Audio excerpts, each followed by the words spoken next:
Now I've got a little green square here.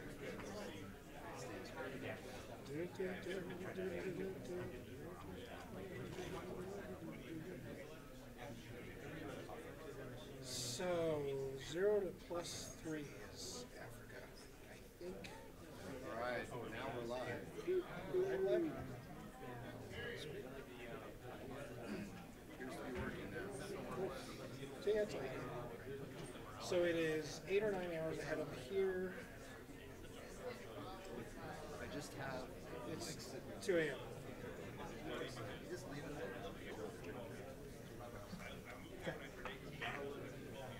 there. You didn't pull out the other mic. I didn't see a second cable. I feel like that's, I don't think we ever got to a second I was going to say, I feel like that was... In fact, I think this is still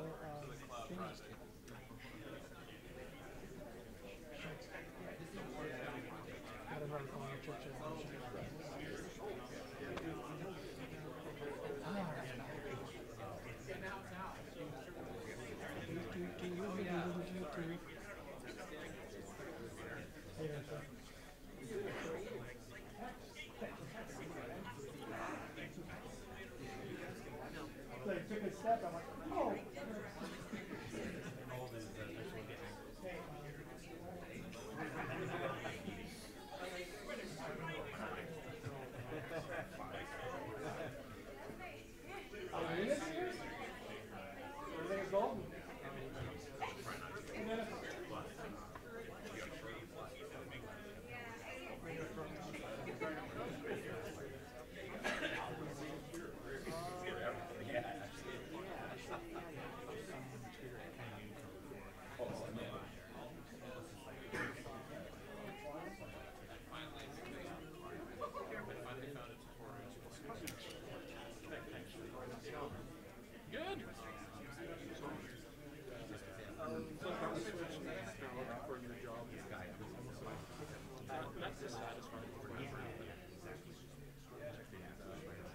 Trying to figure out what I'm worth in music. Which I kind of feel guilty because I'm making more money than I ever have. But making I've been there 18 months. So I have hired and working for yeah.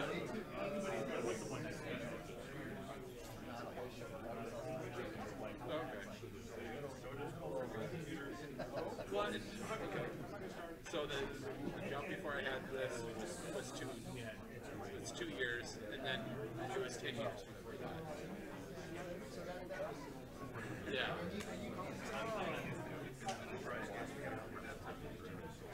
Yeah.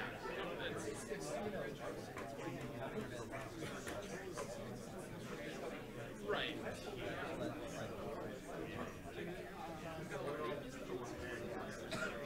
Yeah, no problem. Not that there's not a reason. Yeah.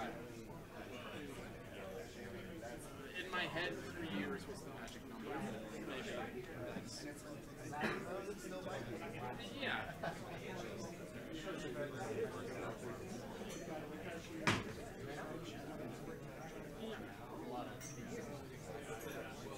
Well, and it'll be, I really want to work for a company where they have a senior developer really kind of fight and learn again. I don't know. Our team is 3 guys right now.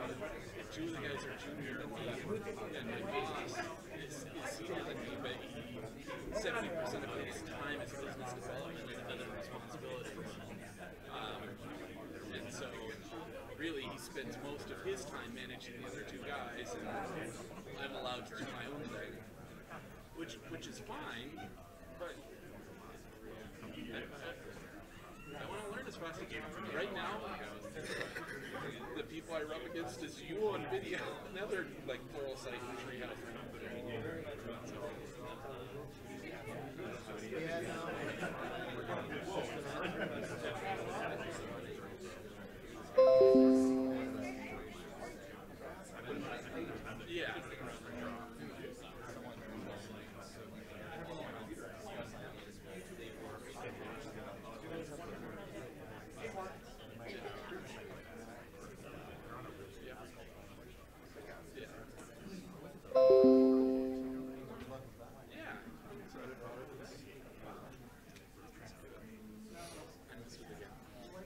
Yeah.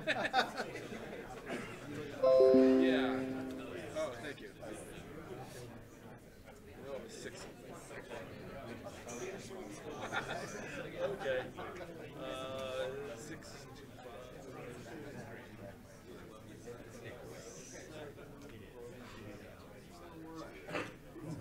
Cool.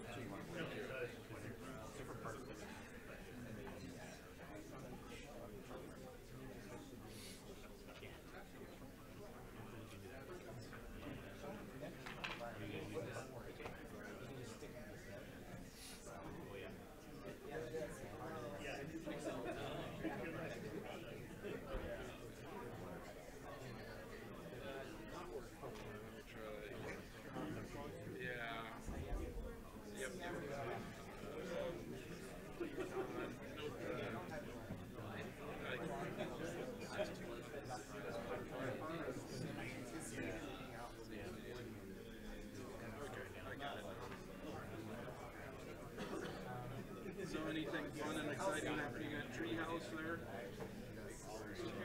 Yeah?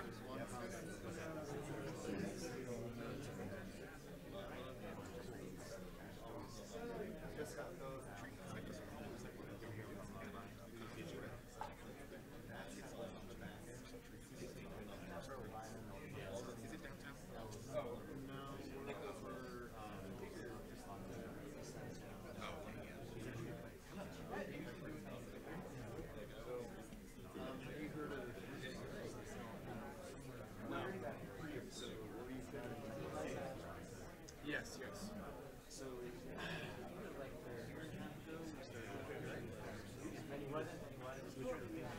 Okay.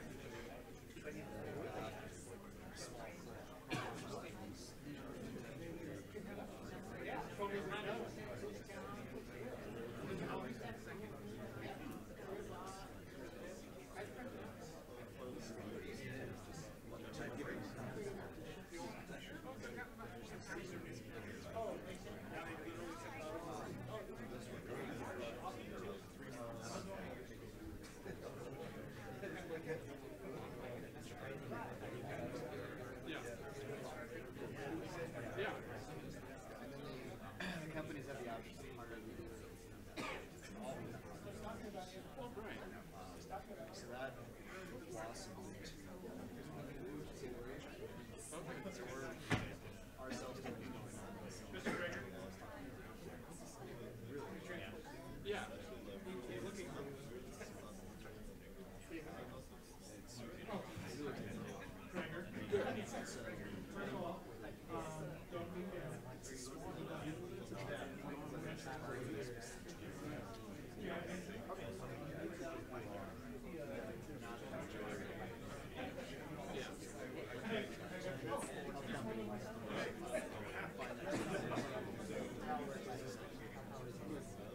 Yeah. So I love Treehouse. I went through school and my degree is management with a computer science emphasis. So the more I feel, the more people get into programming through these non-traditional paths, online stuff like Treehouse, the more marketable I am, the more people are scared to be, oh, well, you don't have a CIS degree. No, I don't have a CIS degree, but I have a technical management degree, and I've been spending the last 4 years doing this stuff and consuming every single book I find to consume. It really depends. Well, and that's yeah.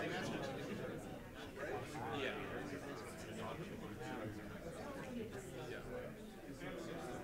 And of course,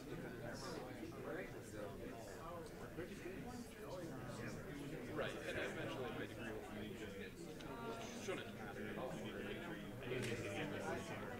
There are some companies that are smarter and oh, you don't have a CIS, and maybe I never. Right.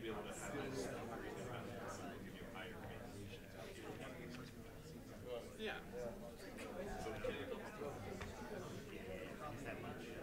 Yeah.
if I were to do it all over again,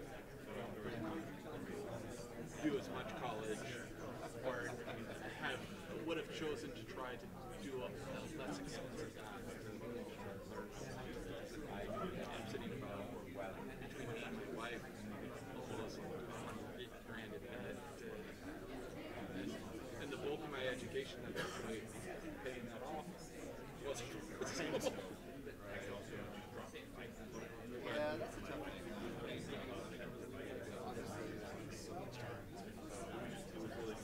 Yeah, no, I'm not worried about it. I'm happy with my path. What are some of your experiences? Yeah. Valuable things. Oh, yeah.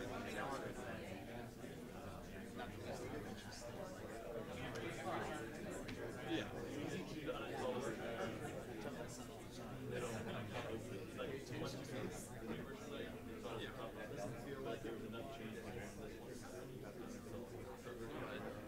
Well, my original degree was history and like the biblical intertestamental period, and so a lot of that, comes with really deep life questions, which causes you to think really deeply, and that's when I fell in love with logic, which led me to computer programming.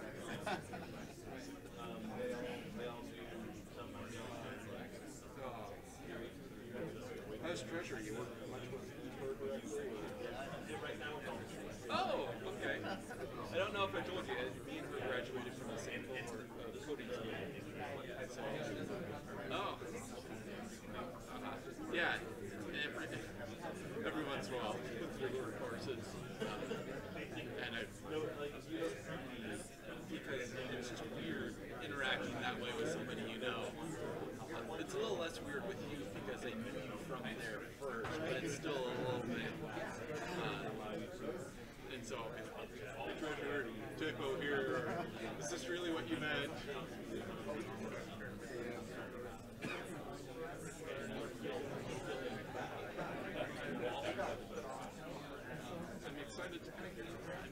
I'm excited that you guys have picked up a treehouse is genuinely healthy as a company.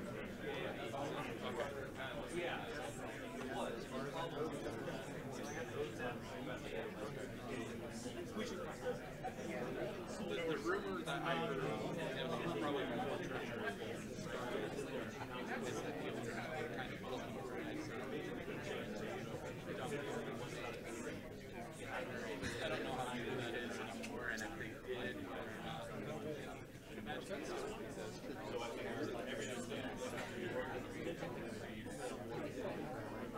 yeah.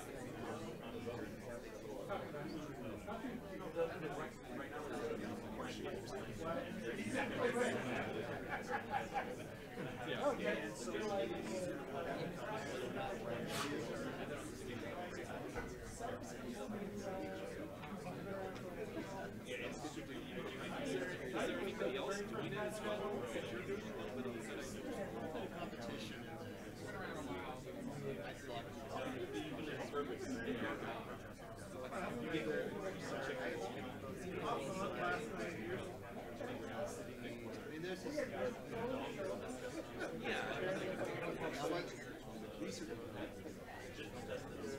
No, well, I mean, I get Linda free through the library and I pay for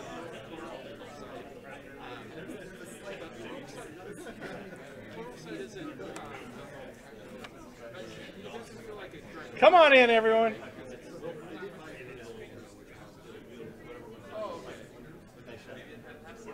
Yeah, do let the speaker come in, because,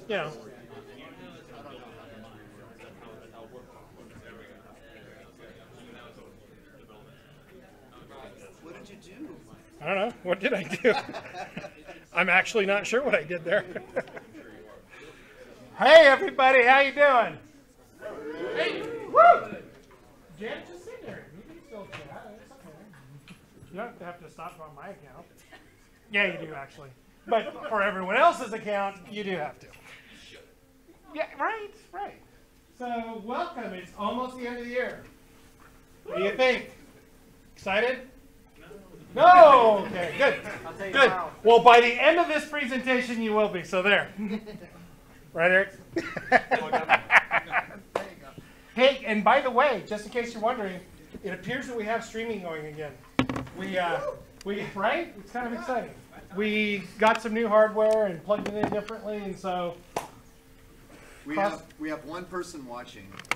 Who is And that? If you're in this room, please don't stream. Right now. Oh, you don't want me to watch? No. Oh, damn it. Okay, so anyway, welcome to November. Eric Howard, thank you for coming in. You are the new Jeremy Foster now. You realize that? Oh, really? Jeremy always had the November slot, Oh, and then he really? bugged on us for 2 years in a row. And I Uh-huh. said, "Tell with you. We need a new November person." Oh. So I think Eric, you could be that person. Cool. He's local. That's a huge thing Yeah. right there. I just want to call attention to this early. Maybe you paid attention to the slides as they rolled by. I put question marks for the December meeting. The reason is, Microsoft is attending something in Las Vegas on the first week of December, and apparently some guy named Scott Guthrie and wants Hanselman to go with him down there. And I'm saying, Scott, tell the guy to F off, but it's just, I don't know. I guess he wasn't willing to do that. So we are working to rearrange things. Darren is spending sleepless nights trying to get us a room on a different time and place so that we can figure this out. We'll figure something out. Please, believe me, we will figure something out. Maybe we could go to Vegas. Hey! Party bus. Party bus. Commercials don't pay. What's that, like 5 party buses to get us there? Anyway, so yeah, we'll figure it out. We always do. But just pay attention to the dates because the date is changing. The venue may be changing too, but the date is definitely changing. So I think everyone's had a chance to get the login now, so I'm going to move on. Thanks to Microsoft for existing and creating the .NET language on which this group was founded way back when in 2001. We kind of do some .NET occasionally. You can do some if you want. It's okay. Okay. Okay. I'm Intel, not. thank you for providing a place. Darren, give Darren a big hand. He works tirelessly on this. We have giveaways tonight. We have Thirsty Lane gift cards. We have Regal gift cards. We have JetBrains again. I found them. They were coming. I just didn't know where they were. And we have a book about pirates that Eric was kind enough to bring to us. Arr, for everyone. I like pirates. Why wouldn't you? Okay. We have several people who helped make all this possible. Home Depot, is there anyone in the house from Home Depot tonight? Yes. Do you want to put a plug in, Jesse? Well, talk to Jesse if you want to be plugged.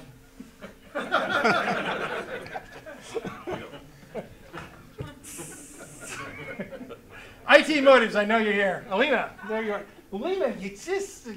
I'm trying to switch it up if you guys are doing. Hello, everybody. I'm Alina from IT Motives. Woo! Woo! Yeah! Woo-hoo! We've been around 10 years.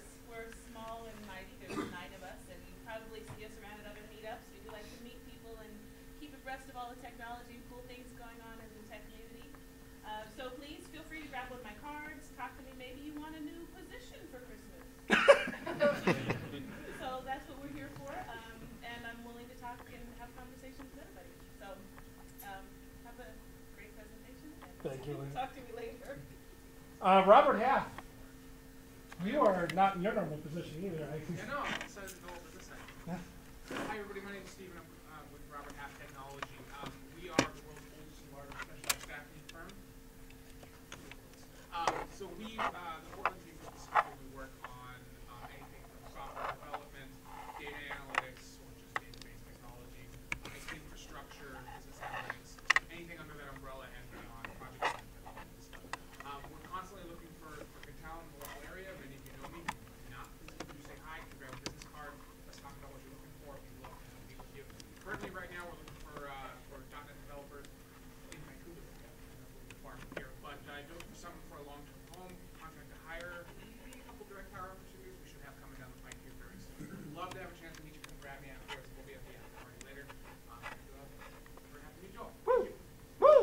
Give another woo. Soft source. I guess I'll represent soft source for the moment. I already have one resume tonight.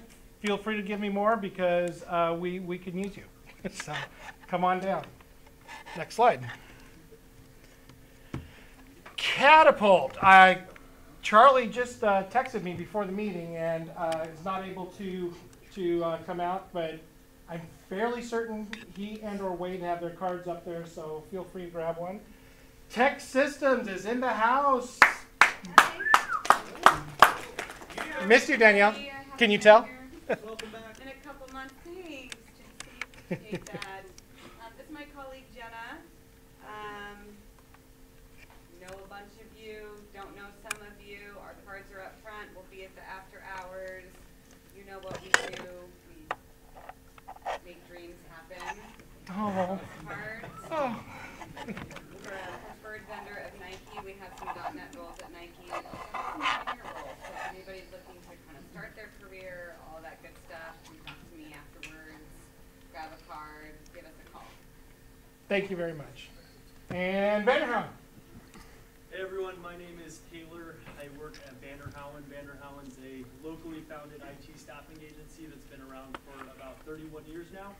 We work with a ton of companies in the Portland, Oregon area, small, medium, large, all different industries, contract and direct hire positions. And the reason we're always here is because we love to network with .NET developers, but we see a ton of .NET developer positions, and right now is no exception. I'll be at the afterwards, and I would love to connect with somebody there. Thanks, Alex. Big round of applause for them. Okay, up and coming. Actually, it looked like a lot of the groups aren't meeting this next month, so there's a lot PadNug bias stuff here. Geek Dinner next week. Agile PDX meets that same night, so if you'd rather go to that, I guess, yeah, go to that. I'm sure it'd be okay. Oregon Sequel, I think they meet on November 14th, but follow that link. PadNug has Ask the Experts. Many of you probably got to see Paul and Kirk present on AWS from Visual Studio a few months ago. Well, now we're going to all get to do it.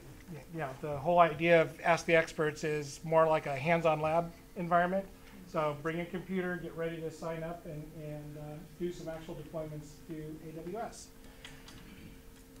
Week after that is the Geek Dinner. By the way, yes, AWS is 2 days before Thanksgiving, so you probably took the week off anyway, so you might as well come out and hang out with us.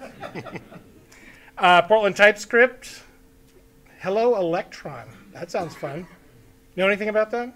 I do. Okay. Did you want to share anything about that, Churchill? Chris is here tonight. So Chris Ketterman is going to be giving it's more like an Ask the Experts kind of lab, the live coding session. Okay. But it's going to be a walkthrough of how to like set up an application or a project using Electron, Angular, and TypeScript. TypeScript. So you can imagine that. So Ketterman's being part of this too? Wow. Yeah, This should be interesting. It's his talk. I think everyone should be there. Absolutely. Should overwhelm the venue. I don't know how many people you can hold, but let's have too many. Plenty. Okay. Let's test it and see. Okay. So as I mentioned, Scott and the party, we got to figure out the date. But it's coming soon to a PadNug near you. Darren and I were just going over some dates earlier this evening to figure out where we can put it. And Scott is out of country right now, but should be talking to him in the next 48 hours to find out what works for him too. Finally, Portland SQL Server and Willamette Valley Software Engineers, that's wrong. It's in January. I apologize for that. I changed the day, but not the month. It's January 3rd is their next presentation. So, with no further ado, who's coming to the after party? Everyone? Everybody? Right? Everybody's coming to the after party? Because why would you miss that? Right? Yep. Yeah, probably. Probably. Yeah, we'll bribe you. Yeah. We will bribe you. Yes. Okay. With no further. Well, let's get this set up first. Well, yeah, we got to plug him in, but Erik Howard's coming to present on machine learning. I keep wanting to say language. Machine language, yeah, that's it. I need power. You need power? Yeah. For your computer? No, actually, I'm good. Okay. If I talk fast. We have power right here. No, I'm good. I'm gonna remove my power too. Okay. Oh yeah, go for it. Brother that lost the job, he has 5 years of automatic training. There's a place to plug in too. Jimmy,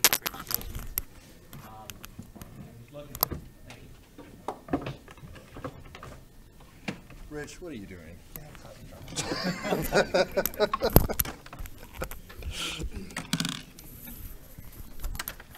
This is picking up really well. Is it? Yeah, it's really hot. You can hear us now? There's your microphone. You can put it on the lapel if you want.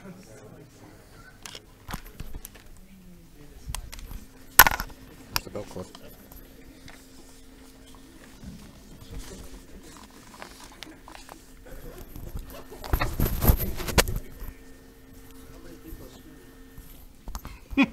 Still that one? Let's get an update. One. We bring in the heavy viewership later, so if you come back tonight and look there, we'll be knocking it out of the park. So definitely refresh. Go ahead and plug that in. Okay. I just want to be here, okay? It goes live, just to know that it works. Sure.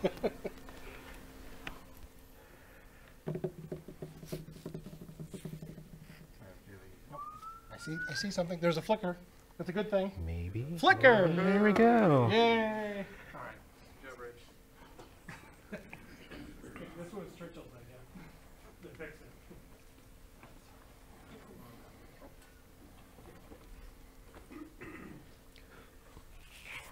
Welcome. Thanks for coming out tonight. How many are you from in the area here, local? Wow. How many are from Vancouver? Well, no, that's not local to me. That's like, you know, way out there. 5 miles. Anybody further than 10 miles?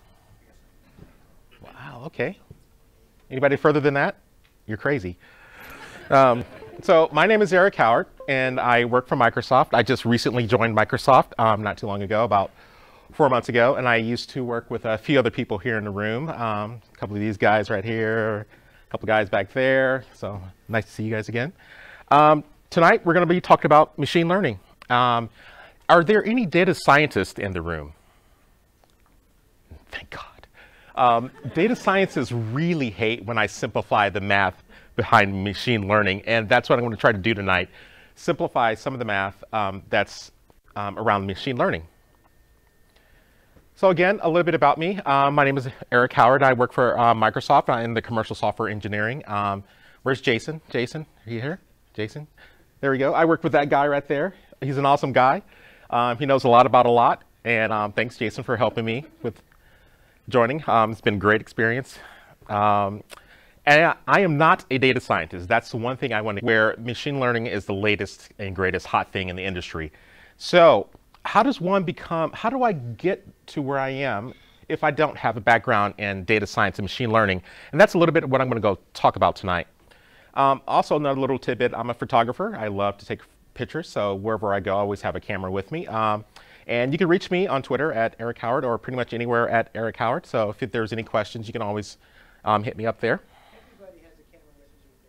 I know, but I tend to carry a lot more cameras with me everywhere I go. No, it's just a full frame. I go everywhere, wherever I am. I always have my camera with me. So here's the definition of machine learning, thanks to Wikipedia. It's the ability of a machine to improve its own performance through the use of software that employs artificial intelligence techniques to mimic the ways which humans seem to learn. For example, many of you have heard of things called neural networks. That was a big rage about 20 years ago when machine learning was in its infancy. Humans were trying to model the human brain to make machines learn the way a human would learn. And there was a little bit of success. There were things called forward and back propagation. Those were outcrops from things called expert systems. I don't know if any of you remember those things. They're basically almost like a decision tree where giving an input value, you would basically branch off to another branch off to another branch. It worked, but not so well, especially with large data. So there was a lot of research going on to model that, and that's where we came up with neural networks and data science. So what are some of the practical applications of data science? So as you can see on the slide, we're all familiar with data science. We use it in our daily lives. The phone you have in your pocket is packed full of artificial intelligence. The camera on your cell phone, my God, it's doing tons of things. For example, if you take your cell phone camera out right now, and if you look at it, there's a little square box. Whenever you move it, it's trying to basically find your face. What that's actually doing in real time is actually basically, it's sending out some light. It is basically doing contour mapping and doing object detection and also eye detection at the same time. So I see you right there. And do it again. Put up your phone. And as I'm moving around, it should be following me. If it's not, you need to get a better phone. You need to get a better phone. But a lot of the phones are, for example, all the virtual assistants, Siri, Alexa, Google Now, Cortana. Did you just make fun of Siri? Yes, I did. It's easy when it works. That's the problem, when it works. It's getting better. I have to say, the team that's working on Siri is actually a really good team. Everybody in the data science industry knows everybody just because it's so competitive, it's so small. People tend to move from one company to another company and back to the other company. So the data science community it's getting larger, but it's pretty small right now. So everybody knows everybody. And I know some people who work on Cortana. Obviously, since I'm at Microsoft, I know people who work on the Google Now team and also on Siri and Alexa. And also, on your cell phone, again, when you get emails, your cell phone is actually filtering out spam. That's a typical classification problem, which we're going to talk about tonight. And also Netflix, Netflix and chill, that's not random, actually. It's actually an ensemble and collaborative filtering algorithm that's actually serving up those recommendations for you when you're actually, let's go watch Netflix. It's basically doing a lot of work behind the scenes based on what your viewing habits and similar viewing habits of people of the movies and recommendations. So, and also things that you don't necessarily think about every day, like for example, transportation, UPS, FedEx, Maersk. I don't know how many people are familiar with Maersk. A few of you. Maersk is a big shipping container company, big logistics company. Basically, they ship containers all around the world in ships, and they have a huge, huge logistics problem. And they use a ton of artificial intelligence to figure out where these containers can go, when they should be there, weather patterns. There's just so many different variables and factors in going into getting that product from ordering it online from Amazon, shipping it halfway across the world, and arriving on your desk, on your door within a week or so. And one thing that I work on at Microsoft, I work on the healthcare industry. So cancer research is something that I'm familiar with. Every day I work with Microsoft Genomics team, and lots of AI actually in there, basically looking at genome pairs and sequencing pairs, lots of looking for basically, different types of genomes in cancer research and things like that for anomalies in breast cancer and things like that. Also, like we said, image and facial recognition in your cell phone cameras and other places. And gaming. Gaming is another huge area. Actually, gaming is a really interesting area. And gaming is one of the areas where there's a lot of research going on in artificial intelligence. The reason being that gaming presents one of the most hardest challenges with artificial intelligence just because there's an element in there that involves creativity. And it's very hard to teach a computer creativity. What we think is creativity, the machine is actually going through trillions and trillions of calculations and probabilities on what a potential move is. So when we think creativity, the computer is actually thinking probability. What's the probability of me taking your queen in the next 10 moves? What's the probability of me in StarCraft, just zerging your base? And funny enough, StarCraft is probably the hardest problem for a computer actually right now to solve. Computers have beat people in chess. Computers have beat people in Go. But computers have not beat people in StarCraft. There was a match Blizzard had won basically a couple of months ago where they brought in a couple of expert players from around the world to challenge AlphaGo in playing StarCraft. The first round, they lost. The human team lost, but the next 4 rounds, the human teams won, but very slim margins. So they're going to take those learnings back and basically go train the computer and basically to get more creative in its moves, because it was being very conservative at first, because it was a domain it had not seen before. There was rules it had to learn. So obviously it's going to be a little bit conservative. But as the matches went on, it got more and more aggressive in its play. And also one of the things they noticed too was that the computer started generating its own language and how to communicate. And that's a little scary. When you don't know what the computer is actually doing, it's creating its own language, its own communication protocols to speed up response times. So there's lots and lots of domains where artificial intelligence is being applied in our daily lives. So how? What is behind artificial intelligence and machine learning? Well, there's machine learning is basically makes decisions based on trial and error. For example, gradient descent makes predictions based on observed input. So if you think about self-driving cars, it's getting in a lot of sensor data. It's getting in LiDAR data. It's getting in all types of data, and that's making decisions in real time on how that car should react into its environment. And mathematically, it tries to put things into categories and as these observations comes in. So it would get temperature data, sensor data, and basically converts that into ones and zeros. And one thing we're going to talk about too is deep learning. Deep learning, I consider that magic. It is, I swear to God, it is magic whenever we start dealing with deep learning. There is a lot of research going on with that. Basically, deep learning kind of models the human mind. It deals with the different layers of neurons and different hidden layers, what they call hidden layers. And so basically, we would take an input, we send it to a layer, then that input goes to a hidden layer, and those layers basically present biases with that data. So we will have a positive or negative bias that goes to another layer, then to another layer, then and so forth and so on.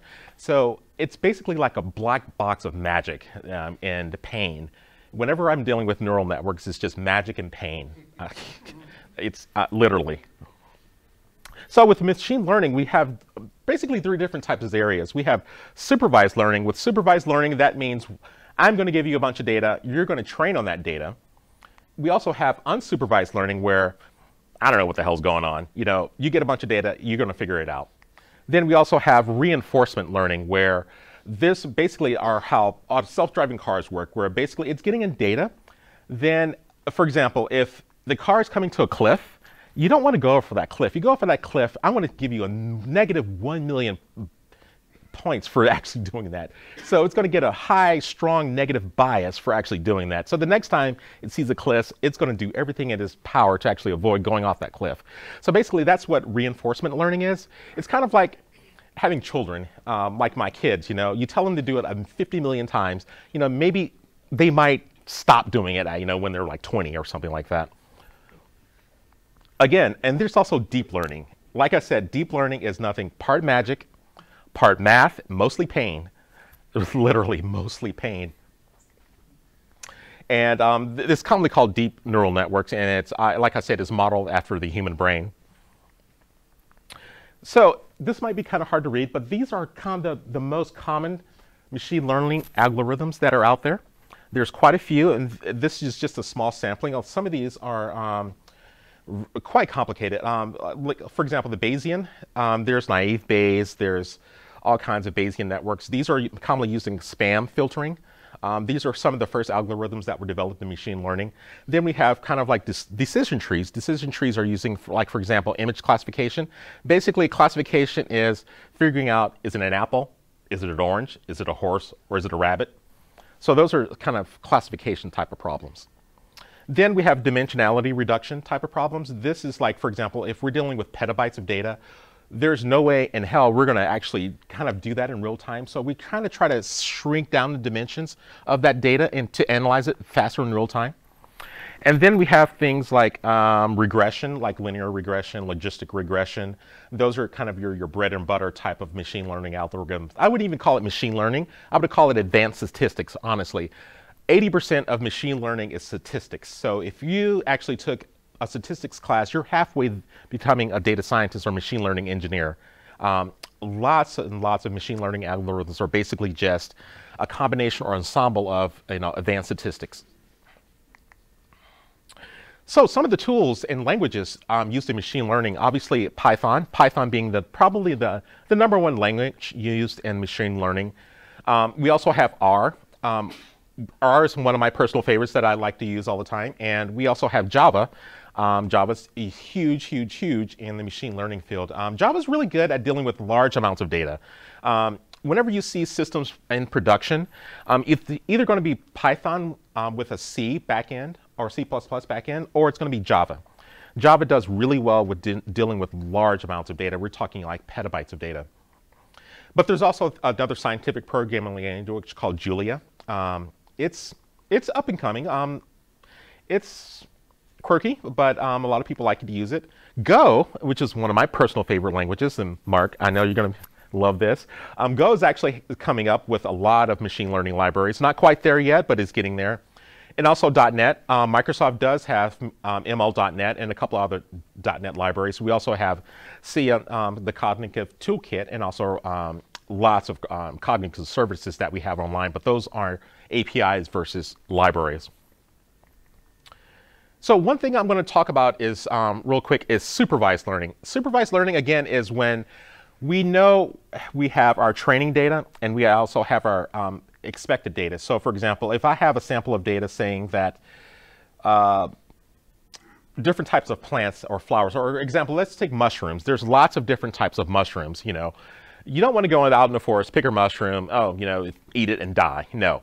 So we basically want to create a classifier that can classify a mushroom based on its features or characteristics. Some of those features being size, shape, color, smell, where it grows. And that's kind of a supervised learning problem where we know the set of data and we know the outcomes. So scientists already know what mushrooms, most of them, if you eat it, you're going to die. You know, eat this, you die. Eat this, you don't die.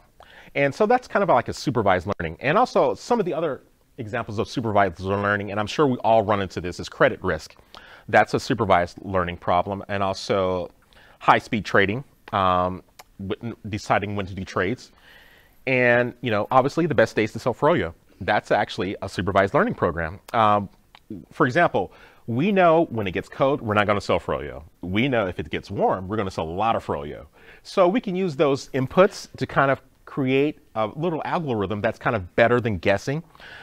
Years ago, people would basically have, like, for example, we know based on guesses in some of our data and SQL queries that there's a 1.5 multiplier in summer that we're going to sell more froyo. But in the winter, maybe it's a 0.2 modifier that we're going to sell froyo. That is good, but we can get better than that. We could basically create a logistic regression problem that can predict based on the sample data that we're getting to create a model. So given this new model that we've had some sample data to train on, we can actually predict with, plus or minus, 0.5% of what our froyo sales were going to be. So lots of companies are actually doing this now to actually get a competitive advantage, and they're doing it all over the place, especially the retailers. Target, Walmart. Walmart is a big partner with us, with Microsoft, and they are investing heavily right now in AI to actually compete against Amazon. And some of the algorithms used in supervised learning is like naive Bayes classifiers, decision trees, KNN, it's basically another classification type of algorithm, and also deep neural networks, again, Pain and Magic, can also be used for kind of supervised learning. Let me step back here. Deep neural networks can actually be used for pretty much everything, but there are certain applications where you really want to use deep neural networks, and there are certain times when just a basic logistic regression will actually be good enough and will get you the same kind of predictive results. Math, what we all been waiting for. Anybody know what this formula is for? Anybody? Bueller? Yeah, you got it. Yeah, it's straight from statistics, the linear regression. It's pretty simple. So we're trying to predict the slope of the line, giving the beta of the intercept plus the beta of 1 and x, which is the data that we're trying to plot. So one of the things when I was learning machine learning was the math.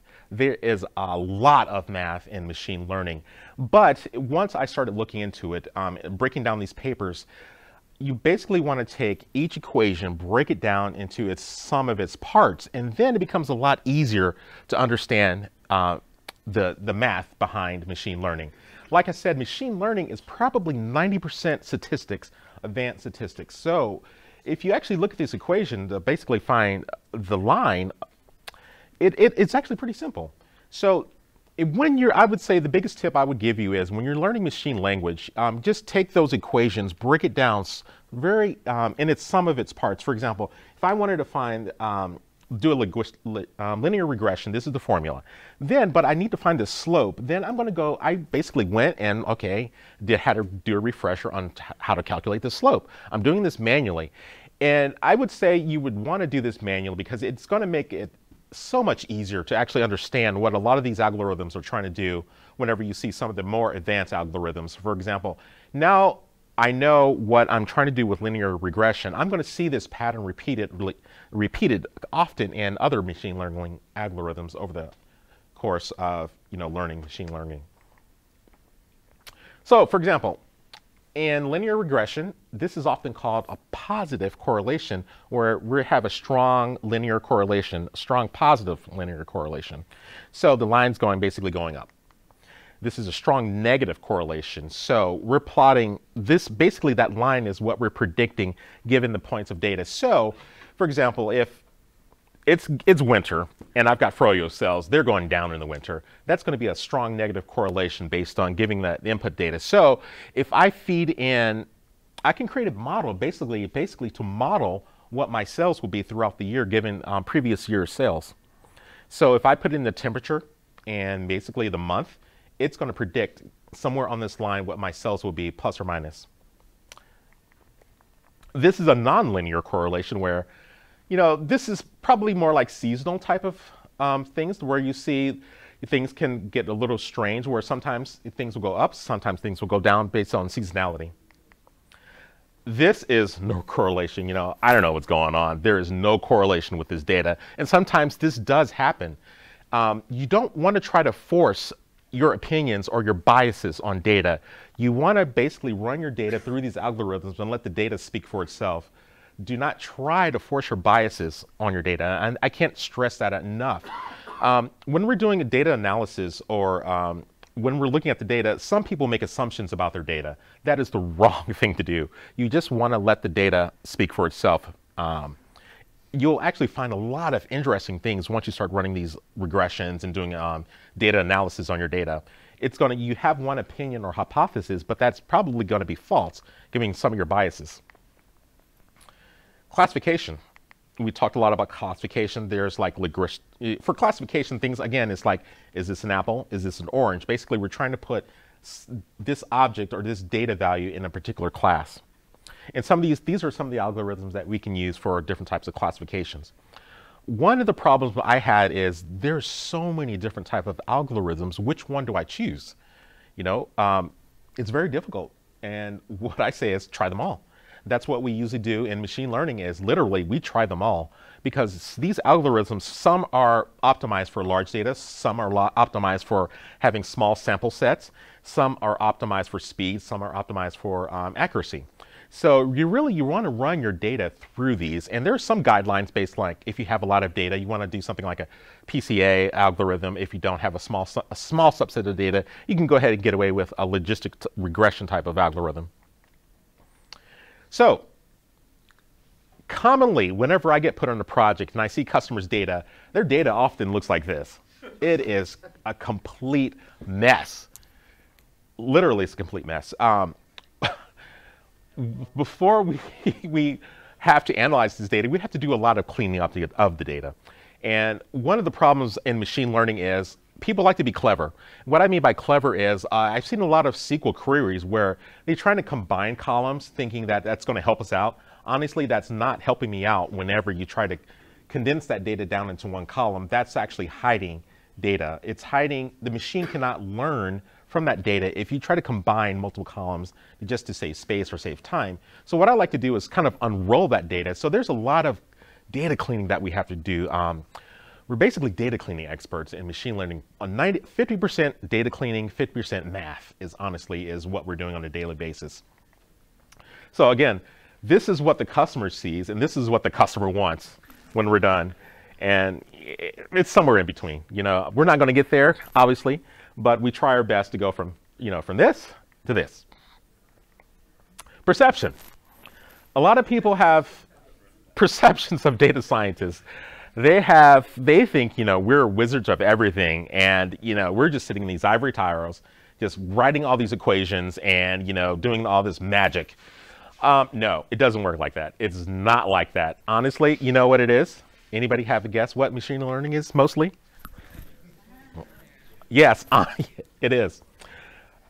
It's a lot of trial and error, honestly. It's basically, I have an idea. Once I go through my data cleaning process, I'm going to basically throw a bunch of different algorithms at that problem to actually see which one sticks. And then I'm going to run into a problem because everybody's data is different. There's always going to be that one little thing that's going to trip you up. And so where do I go? Like everybody else in this room? Stack Overflow. So do not be afraid to ask for help. The data science community is a great community, especially the R community. That's one reason I love working with R. It's just the community around R is just so helpful. Everybody's just really helpful. There is no stupid question to ask, and they're really helpful in explaining a lot of the algorithms that are used in machine learning and data science. So that's one of the reasons why I picked R, and besides my bias of Python, which I can't not stand.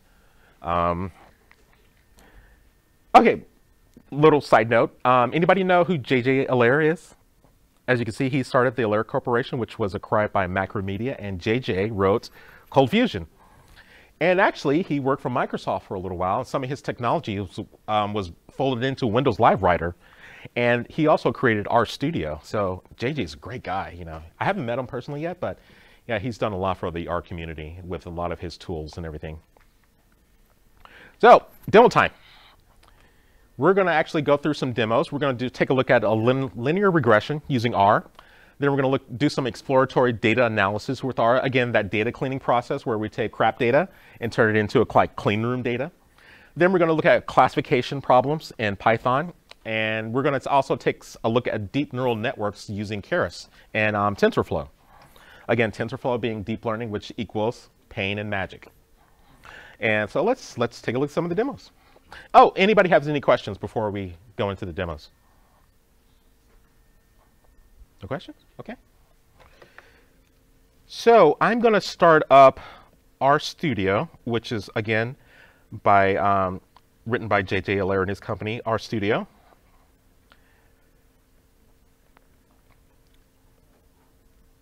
So this is RStudio. It's a great looking IDE. There's a lot going on here, so let me kind of show you the IDE itself. Basically, starting at the bottom, I've got my console. Basically, I can type console commands in here. Like if basically it's like a REPL. Like if I can type Python and I'm in a REPL for Python, this is the same thing for R. I can actually type R commands in here and execute R on the console. And this basically the file window where my files are stored and lots of the environment variables. So whenever I'm working with R, it basically creates an environment for this particular session, and those session variables are actually stored here in this environment. So what I have here on the left is actually what's called an R markdown file. Within R and also within Python, you can basically create markdown files to basically do your work. And in data scientists call these notebooks. So if you're reading about a lot of data science, you'll see the data science notebook. This is kind of what they're talking about. Is basically it's a markdown file or it's a web page where they can enter in Python commands in real time and actually have them execute and return within your browser. So R has the same thing built into their IDE where actually highlight this and actually execute it, and it will actually run in the IDE. But I can also generate a web page actually out of this that will actually be saved and actually be shared between different data scientists. So I'm going to go ahead and execute this real quick. It's a simple linear regression.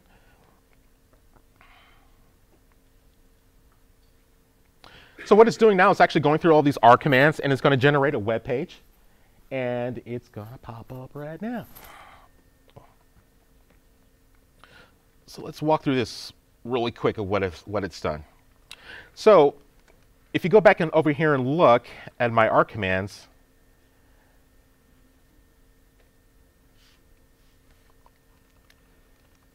basically I just wrote a bunch of R code that I could actually execute if I just highlighted the code block right here. But I basically created these little blocks of code right here. If you see the hash marks, those are actually R code that will actually get executed and output into a web page. And so when I ran that, it actually created this. So let's walk through, what's going on here. So has anybody ever worked with R before? No one? Wow, a little bit. So what do you think about R? I mean, I didn't get too deep into it. It was somebody else's R that I made a little tiny change to. Uh-huh. So, did you find it easy to use, easy to understand? yeah, relatively. Yeah, and that's one thing that people pretty much say about R is it's a quick, easy language to actually pick up. And the one thing I like about R is, versus Python, Python is, it's easy to use, mostly. R is really geared towards statistics. It's a statistical analysis language, and they have a lot of functions and features that are geared towards data scientists and people with a statistic background. So, but it's not like you really need to know a lot about statistics. There's a lot of help that will actually, the R language helps you along a lot with actually learning the language. So we're going to take a look at a logistic regression problem. And what I've done here in the first part up here is I need to load some packages. Just like in Python, I need to load a bunch of different libraries to actually start working with my linear regression. So R is a base language that has basic primitives like your loops and things like that, and also your variables, but it also has tons of libraries on what's called CRAN. CRAN is kind of like a global repository where you can actually pull down different types of libraries.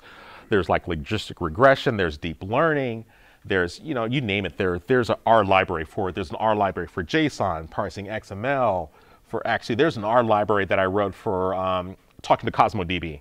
So there's R libraries doing just about anything you can imagine. So I'm going to load up a few R libraries here to start.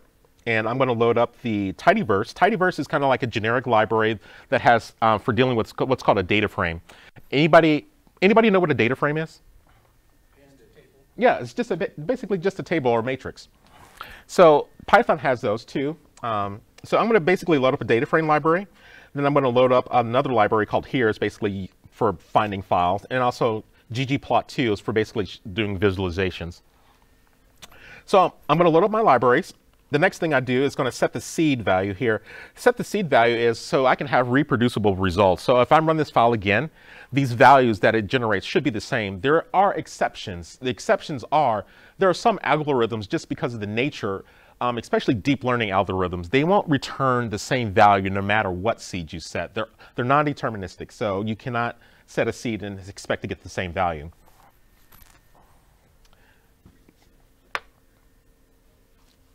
Next, I'm going to basically load the data and get it ready for analysis. So what you can see here is I'm going to create a sales data frame, and I'm going to call the command read CSV, and I'm going to say, okay, here's the file name, here's the folder, and here's the file name I want to load. Once I've done that, I'm going to use a command called glimpse, and take a look at what R has loaded into that data frame. So if you can take a look up there, we have basically 12 observations or 12 data points, so 12 rows, if you will, with 3 variables or 3 columns. So we have month, spend, and sales. Again, data frames are just basically, it's a table. And let's go back to R real quick. And I'm going to use, R has a command called LM, which is for you doing linear regression. And if we go back to R and go back over here to the console, and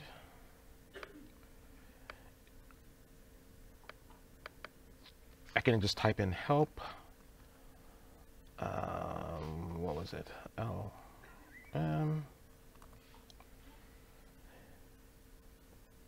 And R will bring up the built-in help for that, fitting linear models. And the help is actually quite good.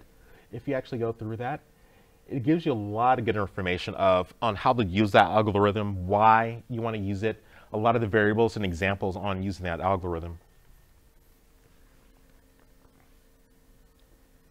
So again, we're going to basically use the linear regression model to actually kind of predict some values.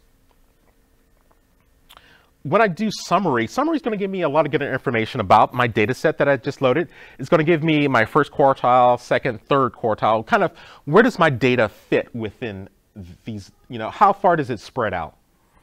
Then it's going to give me some coefficients. These coefficients are actually what your model is actually going to be saving, and these coefficients are kind of like variances between different points, my data points. And if you see like the significance where there's like a bunch of different stars, that means there's a high correlation between my data.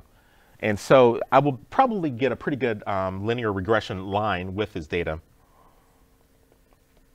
So next, we're going to go scroll down here. And if you look too, also you'll notice a lot of statistical methods like the F-statistic, R-squared. R-squared is actually an error function. It's actually telling you how should I explain this?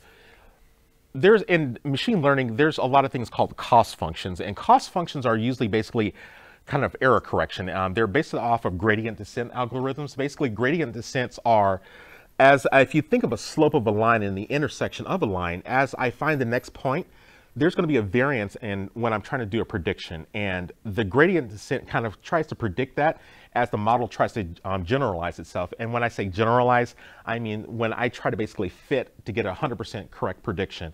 And these variances are actually what are stored as a model. So whenever you hear people say, oh, I'm going to save this model, I need to deploy the model, what's actually happening is I'm going to go through my data and run all these algorithms, and I'm going to save these coefficients and these variances. Sometimes you'll hear them called biases too. Deep neural networks uses biases. Linear regression, classification, they're going to use this type of work. So residuals and R-squared. And R-squared is kind of like I said, it's a cost function. It's a misnomer. That I hate the way they named it a cost function. It's more of a error correction function, if you will.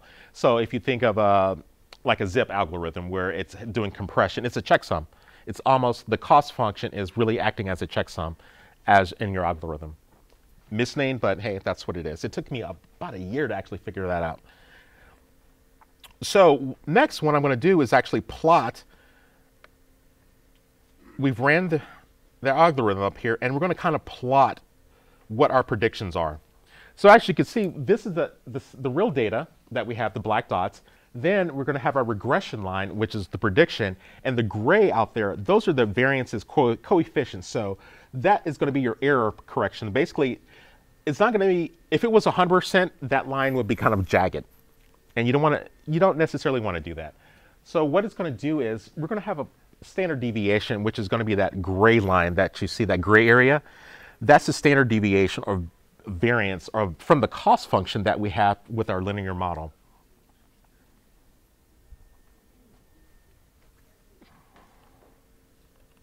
I know, like, seriously. So that was a lot to take in. I kind of broke it down here. I'm going to go through everything, but again, there's a lot that goes into learning machine learning. But honestly, most of this is just statistics. Really, if you got a statistics book and a math book, linear algebra book, you can actually figure all this out on your own.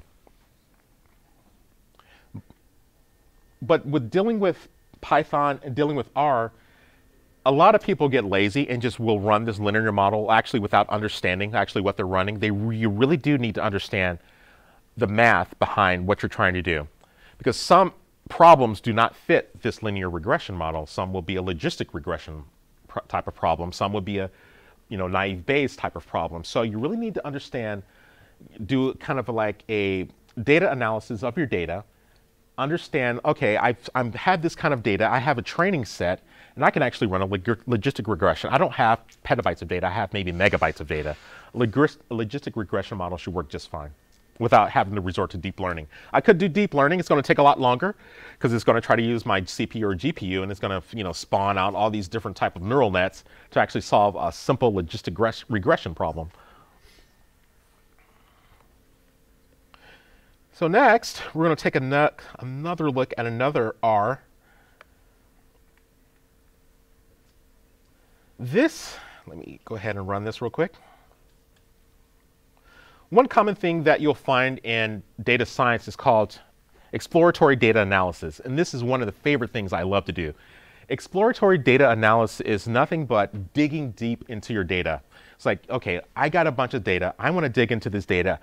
I need to figure out what I'm dealing with. And I can take any kind of domain. It doesn't matter what it is. These exploratory data analysis will actually help you understand your data, and also it will guide you towards the type of algorithms that you need to actually use when trying to make predictions or classifications. So this data set is actually on I got from Kaggle. Anybody know what Kaggle is? Kaggle.com. So Kaggle is a place where data scientists like to hang out. It's kind of like the Facebook for data scientists. It's actually, no, it's more like Fight Club for data scientists. It's a place where data scientists can compete for like bragging rights of like, my brain is bigger than your brain. Where there's competitions that companies have where they have specific data science problems that they're trying to solve. Basically like free labor, honestly, that's what it is in my opinion. But it's actually a great place to learn data science, and I learned a lot from going to Kaggle. Companies will post these competitions out there to say, hey, we've got this problem, and we would like to see like who can develop the best model out there to actually solve this classification problem. So data scientists will actually get the data. They'll actually do exploratory data analysis, which is what I'm going to show here.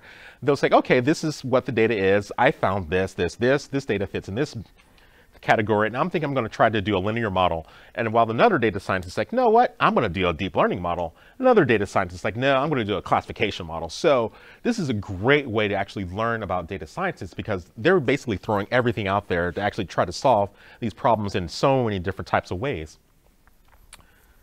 So with this analysis, this data set was sourced from people around the world on what makes them happy. What makes you happy? And this is people, had their responses, and this is going to kind of be a natural language type of processing and data analysis.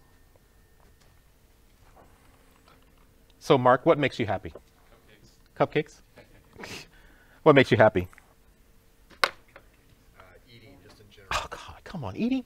What? Who else? What makes you happy? Bubbles. I like that. What makes you happy? Boogie boarding. Boogie boarding? Okay. I did not see boogie boarding in this list. So again, let's start by loading up some libraries that we're going to use. Again, we're going to use Tidyverse. Tidyverse is a bunch of different libraries bundled together. Mainly, it has data frame support. We're going to also use the linear. What's this? The rest of these libraries are actually for doing natural language processing, basically for generating word clouds, for breaking up stemming paragraphs and blocks of text. So I'm going to load my libraries in. I'm going to set my seed so I can have this reproducible if I give this data analysis off to somebody else. So the next thing we're going to do is kind of load in the data sets. There's two different types of data sets there. There is one called the cleaned version, where it's slightly been pre-processed to remove identifying information. And then there's also kind of demographic information that's also been cleaned. So I'm going to load both of those data sets in and kind of merge them later on. And here I call let's modify the happiness, because happiness is a little dirty. Remember that picture I showed you where, that nasty room? Well, this data set is actually a little bit dirty. Dirty by the sense of that some of the data in there can't be used directly for data analysis. Some of the machine learning algorithms do not like text. They like numbers, numerical numbers, integers. And so what we have to do is often called hot encoding, where we have to basically take these classes of data. Often they're classes of data. And for example, 1, 2, 3, 4 are basically ratings, like ratings from like good, not good, bad. And we basically have to encode that into numerical values, usually between 0 and 1. So that's what I'm going to do here a little bit, is also clean up some of the data too. So we've loaded in the data, and first thing I'm going to do is I actually had already looked at some of this data and determined some of these columns aren't necessary. For example, we sometimes in our data we'll have GUIDs. We use those for identities. Those will cause havoc in machine learning algorithms, and those have to be removed. And also IDs, database IDs, they really are serving no value to your data, and they often can be removed. Modified dates, unless that's statistically significant, you can remove it. So I'm going to remove that out, throw it out there. Also, some of the data is missing. Machine learning algorithms do not like missing data. There are ways called imputation that we could impute the missing data. That's kind of complicated. It uses a lot of advanced heuristics to actually impute the data. Basically, it's looking at the mean of the data and trying to basically, again, look at variances of the data, given the distribution of the data. Basically, it's going to create a histogram, a Gaussian distribution, run a bunch of heuristics, look at the variances, and kind of come up with a mean value for the missing value. And it's hit or miss, and it's computationally expensive. So unless that column is significant, I'm going to remove it if there's a lot of data. And the general rule is, if I'm seeing between 20% of missing data, I'm going to remove that column. It's just going to cause problems later on during data analysis. Also, I'm just going to rename a few columns here just for convenience. And again, I'm removing some columns that I really don't need. If I was doing some kind of predictions based on age, for example, what makes people happy at certain ages, I would probably keep that column. But the problem with age, it was mostly missing. So I really can't impute people's ages given their comments. I probably could use a deep neural network to actually could figure that out. That would actually be a really good use of a deep neural network, is given people what people say are they're happy, what makes them happy, predict what age is that person. And a deep neural network will probably get pretty close on what makes you happy. Cats make me happy. Again, we're going to take a look by using the glimpse command to take a look at what kind of data that we're dealing with here. Again, it's just to give me an idea of what kind of data that I'm working with. And R does a great job of like kind of simplifying. Okay, you can just actually see here that, oh, this column's an integer, this is a character column, the rest of these are character columns. And these are actually what's called the classes that I'm dealing with. If you could think of, again, a classification, I'm going to try to put things in classes, but machine learning algorithms don't know what married is. So basically, I'm going to encode that. If I was doing a prediction, encode married into 1, not married into 2, so forth and so on. I'm going to convert those into integers if I was doing like a linear regression or a deep neural network type of problem. But for here, I'm not. I'm doing natural language processing, so I'm going to keep it. What next, I'm going to basically, like I said, I need to find out what columns have missing data. So for this data set, there's nothing that's missing. They're all zeros over here, so that's good. Next, I'm going to move down. One thing I need to do in machine learning is whenever that data was loaded, it's just loading it as character data. Anything could be in that column. R does not like to deal with character data in machine learning algorithms. So what I have to do is what's called to turn it into a factor. And it's basically just modifying the structure inside the data frame itself. It's not doing much. It is cleaning it a little bit. If it was not formatted properly, it's going to strip out some extraneous characters and complain about that it's not in ISO format and things like that. So I'm just doing this to make sure that the data is clean when I convert it from character to a factor, so I can actually use that in machine learning algorithms later on. So once I've done that, I've got basically a clean data set that actually I can start doing some analysis with. And so I'm going to basically load up a corpus of data. Basically, it's going to go through there. It's going to remove punctuation. It's going to remove numbers. It's going to remove stop words. It's going to stem a lot of words. Anybody know what stemming is? Correct. Basically, breaking into shorter versions of the word. So once I do that, I did initial data analysis, and I found that, okay, there was a lot of words in here that I can just pull out. So what I'm going to do here, what I did before, I did this analysis first, and I found out that my word cloud was getting a lot of words that, doesn't make me happy. Like, honestly, does, hours make me happy? No, let's pull it out. So what I did here was I went in and kind of removed all that data from the corpus before I did any kind of analysis on it. So once I did that, I removed my stop words, removed my punctuation, stripped the white space. Then I'm basically going to do what's called a term matrix on there. And a term matrix will basically create a matrix out of all the different data sets in there and basically create a frequency. It's like a frequency distribution of all the terms in that corpus of text. And from there, it's going to create this word cloud. And the larger the font is, the higher frequency from that term count that we have. So you can actually see what makes people happy. And I'm surprised work makes people happy. What is wrong with you? As you can see, there's one thing that's standing out that I should have removed, and it's right there staring at me in my face called went. I should have removed that, but I didn't. Friends, a lot of people, friends, make them happy. Job, again, why would that make you happy? Birthdays, makes people happy. Lunch, makes a lot of people happy, obviously. So again, this is basically called exploratory data analysis, and this is one of the things data scientists and machine learning engineers kind of do on a daily basis. Is basically, we're going to take a bunch of data, and we're going to make no assumptions about that data. We're going to load up that data, take a look at it, look at the distributions of that data, start stripping out things like, you know what, I don't need this column can go, oh, I need to rename this column. I need to convert, if I'm going to do logistic regression, deep neural networks, I need to get rid of all this text and convert all that text to integers and things like that. So there's almost like a checklist that we have to go through whenever we're going through and cleaning up this data. And this is often called exploratory data analysis, or EDA. Any questions over that so far? Any questions? Yeah. You said you removed the word went. Mm-hmm. Well, why would you do that? Well, went where? Went often implies that went somewhere. So that's probably why I left it in there, because went means that's an action. So I don't know where you went, but people apparently went a lot of places. And so that kind of can...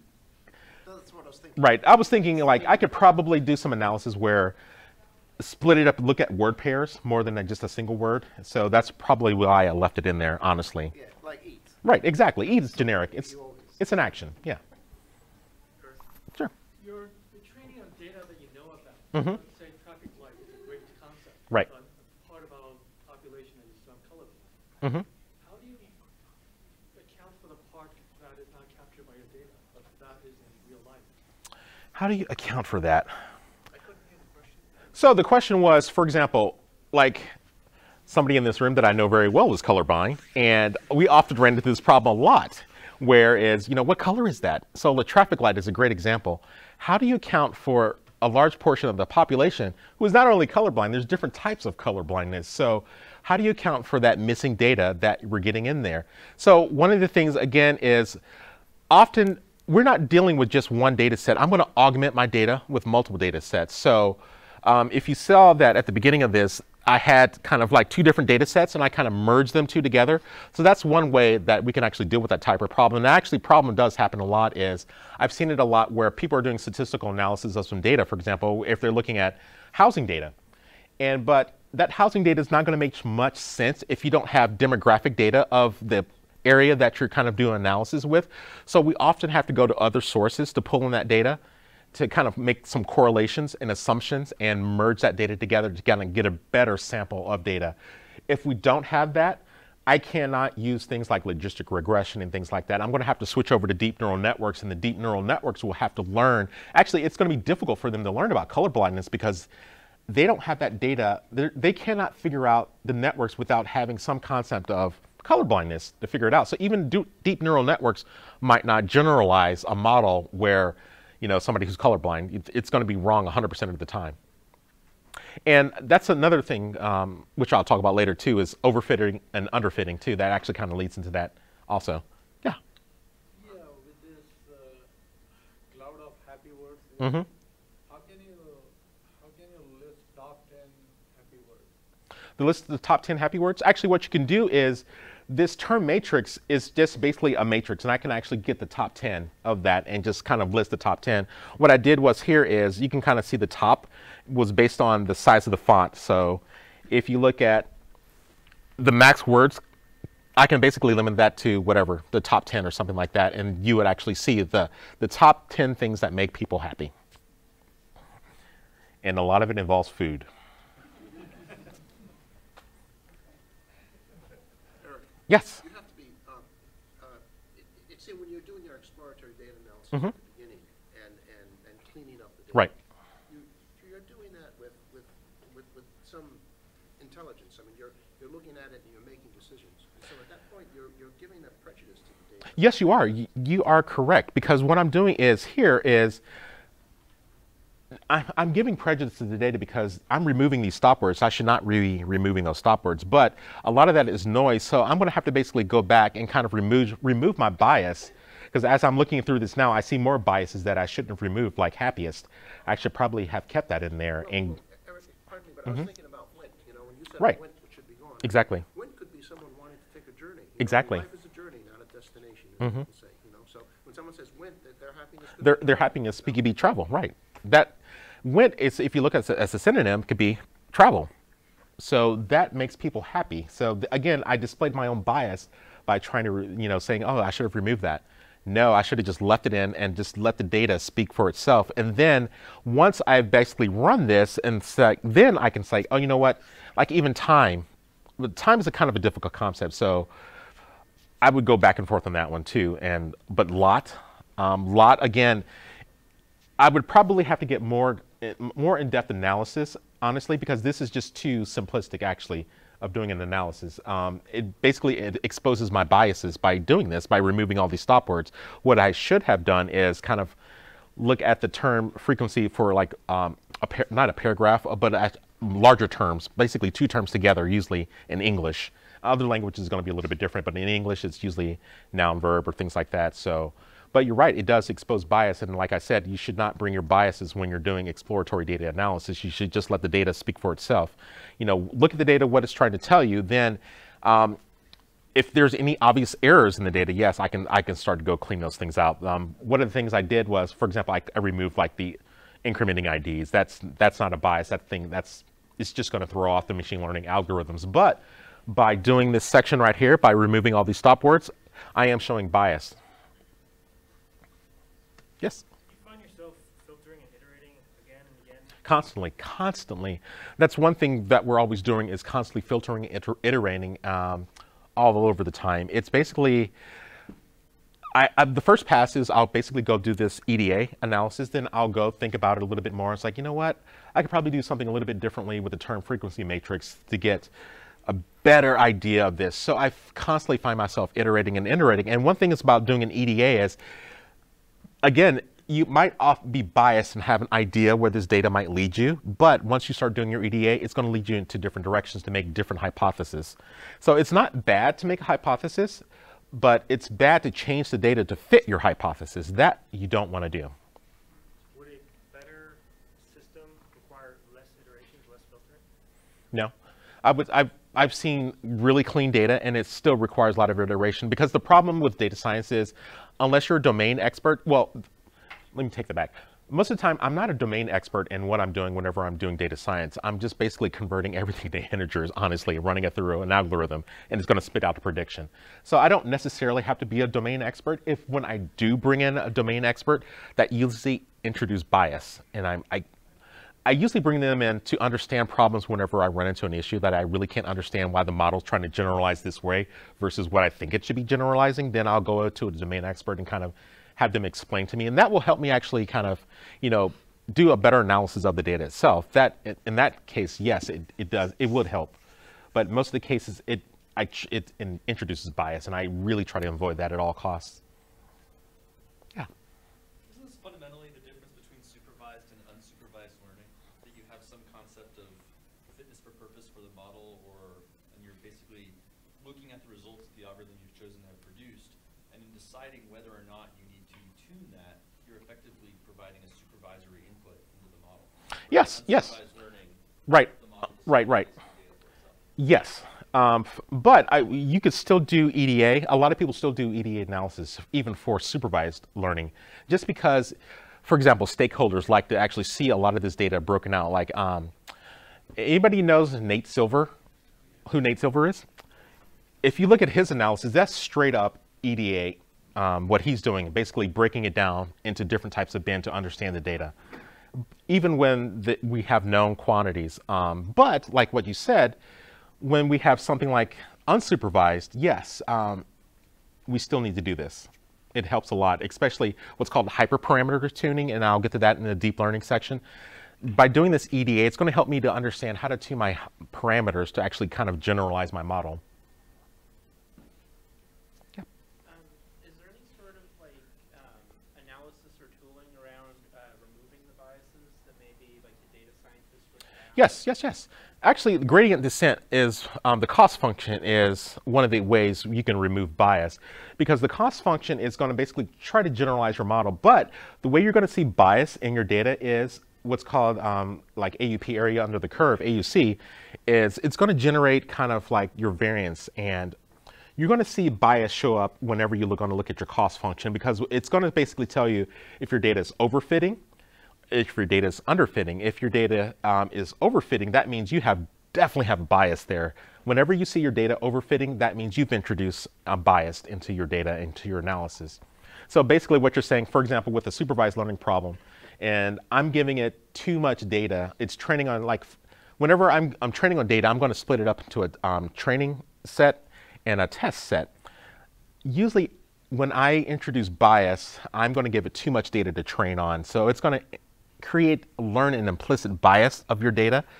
So to combat that, you're going to have to get a larger training set or a better sample set to learn from.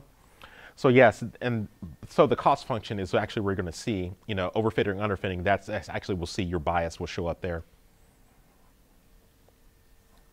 So what's a good ratio for the training? I would say, for example,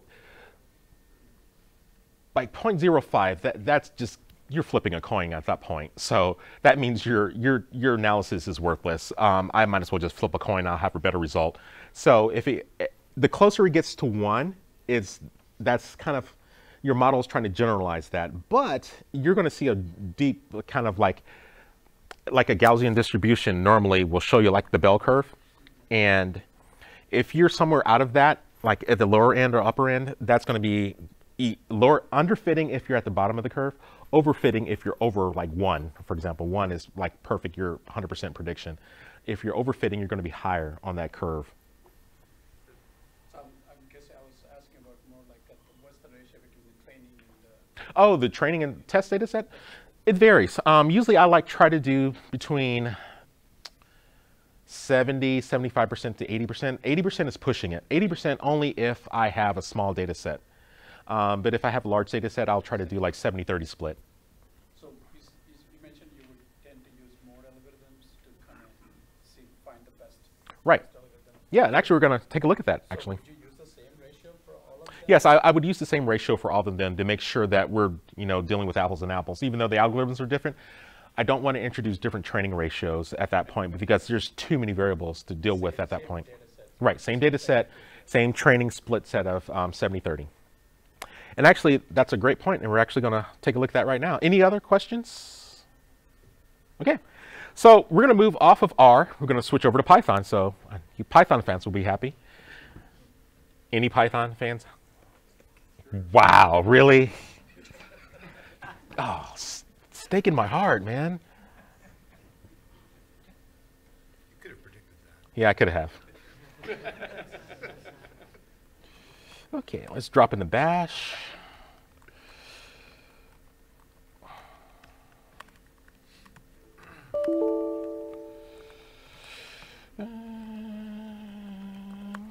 Okay. Sure. Actually, it's going to bring up another page, so hold on, give me 1 minute. So I'm going to start up what's called a Jupyter notebook. Again, data scientists love to deal with their notebooks. So what this is doing is now it's going to start up a Python notebook. Hold on, let me go click on this to start it up here. It's kind of like what I did in R, but more real time. So this is basically, it's a little Python application that's running in the background that's serving up a web page that I can actually do data science in real time. And so this is Jupyter. It's a great product. A lot of data scientists use it. I would actually recommend you spend a lot of time learning about Jupyter notebooks. It's a great thing to learn. It's very useful. I was kind of skeptical at first, but I find it so handy to use Jupyter notebooks. GitHub has lots of notebooks on there. Also Kaggle, Kaggle.com also has a lot of Jupyter notebooks and R notebooks that you can actually learn from too also. So we're going to take a look at, actually, which one we're going to take a look at? Let's take a look at the Keras one. Let's go for the magic and the pain first. So Keras is a deep learning neural network library, And Keras often uses kind of backends to handle kind of the heavy lifting with creating a neural network graph, basically creating all those neurons that connect to each other, that sends the data through all these different layers of neurons and, you know, magic. And some of the backends are called Theano, and also, which was used, it's a Python C++ library, and also TensorFlow, developed by Google, is another backend deep learning library that integrates well with Keras. So in this demo, we're going to basically load some data and try to do some predictions and fit the model. And give you a little context about this data. This data set is basically a sampling of diabetic patients from a Pima Indian heritage. So basically it's from women who are, you know, they followed them over 5 years, and we're going to try to predict if they are going to be diabetics. Whoops. Everybody can see that? Okay. So with our notebooks, actually that's a little bit too big. Let me, there we go. You want a little bit bigger? Okay, I can make it a little bit bigger. Hold on. Better? Okay, great. So before I dig into the analysis, Jupyter Notebooks has lots of things you could do with here.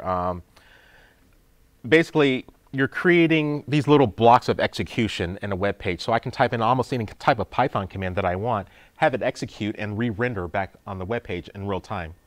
I can do the same thing with R, and also I can do the same thing with Go. Also has a Jupyter Notebook plugin nowadays too, so that makes it great for learning data science. But what we're going to do here is use Keras, and we're going to actually kind of run with a TensorFlow backend. I have TensorFlow installed on my laptop. I installed a lot of that ahead of time, obviously. So first thing again, just like the R libraries, we're going to load in kind of our Keras libraries from Python that we're going to be used for data analysis. So first thing I'm going to do here is go to this cell, what's called a cell. I'm going to hit Shift-Enter to execute it. Nothing happens, obviously. Oh, great. Something did happen. Oh, yeah. Wrong cell. Actually, wrong application. It's Shift-Enter in R. I deal with too many different applications. So you can actually see that it did work, and it loaded the TensorFlow backend. So what I did was I loaded Keras. Keras, by default, will load whatever backend deep learning neural network library that you have installed on your computer. So I had TensorFlow installed, so it actually found TensorFlow, and it loaded it up. This is actually half the battle right here, actually getting TensorFlow up and loaded. You're just, you know, you're winning already, just getting that far. TensorFlow is not an easy thing to deal with. So next, we're actually going to load up some data. So I have the file sitting here locally. I don't have to go out to the internet or anything to grab it. So what we're going to do here is load up the CSV file. It's comma delimited. And we're basically going to take some 8 columns, and we're going to load it into this X and Y variables. And these are going to be our train and test variables. So no errors, so that worked fine. So next in Keras, and all deep learning libraries, is we're going to create our model. And with deep learning libraries, basically when you create a model, it's creating a graph, basically. It's basically a graph of execution.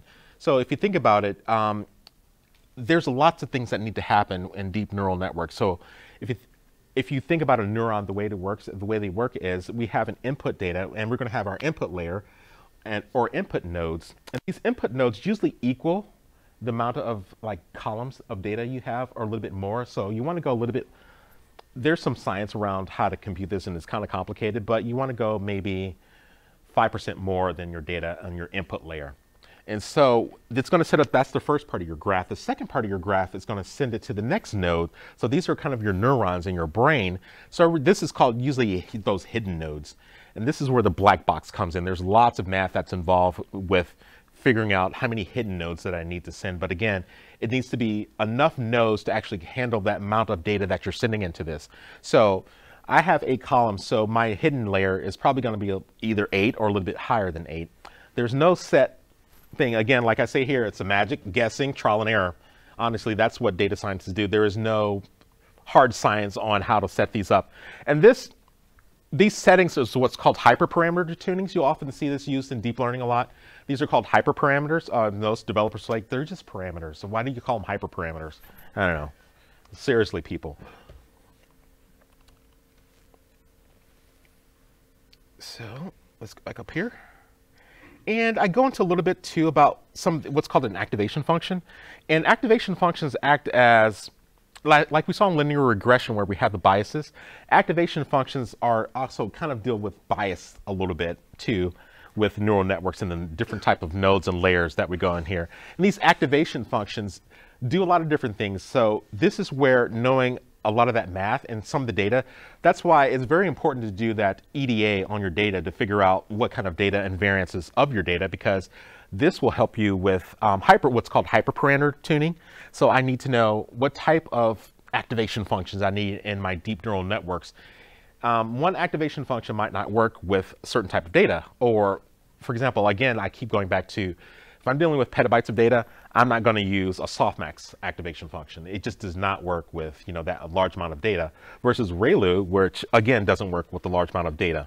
So again, if you start going and kind of reading about these activation functions in neural networks, it'll kind of tell you that, this activation function is great for this type of distribution of data, or I have this amount of data, or I have a small sample set. You want to use this type of activation function. Same thing goes with the cost function too, or the error function, or kind of determine bias and error for my data's overfitting or underfitting. So I go into a little bit about the activation function. And Keras, again, what I'm doing is basically kind of building up my graph of execution. So I'm basically saying that this is going to be a sequential model of execution. So data in, data out. I could also do parallel. If I did parallel, TensorFlow or whatever backend will actually try to spread this out on multiple GPUs if I had that, or in a cluster of GPUs. So again, I have 8 dimensions of 8 columns. So I'm going to say, I'm going to go with an input layer just a little bit higher than my columns. So I'm going to say, I'm going to start with a dense layer, dense being like a neural network layer of neurons of 12 as an input layer.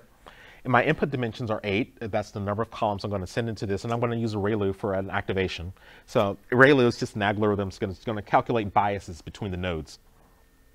As I'm pushing this data through, that model is going to basically create these bias and variances, and that's what actually is going to be my model, and that's what's actually going to get saved. So if I get any new data in, that new data is going to be basically compared to each node in this neural network compared against these other biases and variances to kind of get me a new prediction. And then lastly, the last part of neural networks is going to be your output layer. So once I send all that data out, it gets split out and split out and split out and goes to all these different nodes in the neural network. Then eventually those nodes will try to converge or generalize back into an output layer, which will actually give us a prediction. And so I'm going to basically say I want an output layer of 1. I can actually have multiples, but usually you're only going to see 1. And my activation would be a sigmoid. Sigmoid, it will basically try to give me a value between 0 and 1. So I'm basically going to get a percentage. Then once I basically built my graph, I need to basically tell, actually let me go ahead and execute it first. Okay, let's go. Great, no error, so I was able to build that fine. Next, this is actually where I'm going to compile that model. Again, there's some more hyperparameter tunings that's going on here. We have to specify a loss function, error function, an optimizer. For the error function, there's lots of different options, and Keras has a lot of good documentation based on the variance frequency of your data, the type of activation function you're using. You might want to use these types of optimizations for error functions. And the metric I'm shooting for is accuracy on my predictions. There's different types of metrics that you should actually do in deep learning, but usually most likely you're going to do accuracy for your predictions. I want to have an accurate prediction. There's other things I can do. So let's go ahead and run that block of code to get my model compiled successfully. So now this is the part where we're actually going to run the deep neural network and try to fit all that sample data that we have. So again, this is called hyperparameter tuning. There's no rhyme or reason of how many values that we need to set here. What I'm trying to do is I'm going to take my training and test data. I'm going to run it 150 times through my neural network, and I'm going to take that in batches of 10. Again, no rhyme or reason. You can flip a coin, magic, guess. Okay, let's kick this off. And we're off to the races. So actually what's going on is Keras actually compiled that, sent it off to TensorFlow. TensorFlow is actually running and gave me an accuracy score of 76.56% of people predicting that will turn diabetic in this sample population size. 75 is not that good, not that bad, but there's other things that actually we could do. For example, like I said, that hyperparameter tuning, all those activations functions, this is where I would go in and kind of like, okay, yeah, maybe I need to tune this a little bit. Maybe I need to use a different type of activation function. Maybe I need to use a different type of cost function. What's going on here? So basically, like your question said, I'm going to basically iterate throughout the day, weeks, months on trying to get that accuracy and prediction higher. And I wouldn't worry. The most simplest programs will actually get you 100% prediction, like if we're dealing with just very small populations, maybe, you know, hundreds of data points. But a really good prediction, I would say in the neighborhood of 90 to 95%, you're doing really good. If you can get up to 98%, I'm kind of dubious your data might be overfitting in that kind of situation. So anywhere between, I would say 90 to 95%, you're doing really well in your predictions and your parameter tuning to get an accuracy score that high. Any questions over TensorFlow? Once you get figure out the accuracy and it's acceptable to you, you apply that to future forecasting. Right, exactly. What I can do is, in Python, I can pickle that model and I can save it. So what I can do now is, I don't have to do a lot of that training. I can just basically fit the model with that. Basically, I'll take my new data set, I'll split it up. Actually, I don't even need to split it up. I can just do a fit, run a fit like I did up above. And it'll take that data and run through that model and give me a new prediction or accuracy score. Yeah, Mark. So this being like a healthcare-related question brings up, I think, an interesting point, which is how would you tune like a deep learning model to avoid false positives or false negatives? So talking about accuracy, right? That's missing on both sides. So how do you bias the model? That's a reinforcement learning problem. So basically, you would have to basically train it. That's also, like I said, deep learning can be applied across reinforcement learning. It can be supervised, unsupervised. In that case, that would be a supervised learning problem or a reinforcement learning problem. You can go both ways with that. So actually, I would probably go the reinforcement learning. That way it learns better. And so in the future, you won't have to keep telling it, oh, that's wrong, that's wrong. It's going to learn that, hey, you know, I've learned enough that I'm going to make a better, accurate prediction. Yeah. Yeah, so I'm interested. I do it the same way, but I'll just note you didn't use CNTK under Keras. Right. Yeah. I'm wondering if you want to speak to that. Sure. The reason why I didn't use it just because I already had TensorFlow installed on my PC. And honestly, TensorFlow is a lot faster than CNTK. So just personal preference. Right. So I noticed you didn't use any factorization. Is that? Any what? So for the dimensions, you use them as they are, right? Yes, I use them as they are. Or so they're all numerical? They're all numerical. I didn't show you the data, but all the features are numerical. I didn't have to do any kind of hot encoding or anything like that. So you didn't have to come in. Right, I didn't have to clean the data. It was pretty clean already. So the only thing I had to do was basically load it in and just start my analysis on it. And how big is the data set? It's about a meg in size, so it's not a small data set. Of observations, about 8 columns, so we're probably looking about 1,000 rows of data. Oh, okay. Yes. Is it doing like back propagation between each run that it's doing? Good question. That goes into kind of like the magic part of deep learning. Underneath the covers, obviously, there's backwards propagation and forwards propagation, and a lot of those algorithms, especially the neural network algorithms, actually are doing that, especially when we come to like random forests and things like that. It is actually doing that underneath the covers. No, it's not doing it here. Any other questions? Okay. We're going to jump and take a look at another notebook that I have out here. And this one is kind of appropriate. Let's see here. Where's it at? Politics exercise. Yeah, I know. So, based on votes. So basically this data set's from the 90s. We're actually going to predict the party. So it's not anything from, today or the last 5 years of, yeah, we won't go there. But basically it's taking data from Congress and it's going to try to predict, is it a Democrat or a Republican based on the voting behavior. And again, you can see I'm going to do kind of some cleaning up the data. I'm going to basically give a lot of the feature names. These are basically the party. Obviously, this is what we're trying to predict. So this is our output variable. And these are all our input variables. These are basically the bills that people voted for in Congress during that year. So super fun, right to sues, education spending, duty-free exports, anti-satellite, El Salvador aid. We know where that went. So what I'm going to do is read into my data. So let's go ahead and read that in here. Great. What's NIC in the right-hand column? Right-hand column. NIC, very nice. Oh, this one right here? Okay, let me scroll down here. Yeah, it's just cut off, yeah. Yeah, and if you look at the data, you see the not of numbers. Those are empty columns that we're going to have to deal with in this data set. And we have a lot of yes, no's, a lot of character data. So this is a pretty good data set to do a lot of EDA analysis on, and we're going to have to deal with some hot encoding on this data set if we were going to do any kind of reliable predictions on this data. What do the yes and no's stand for? The votes, did they vote for it yes or no, yay or nay? So somebody voted for crime?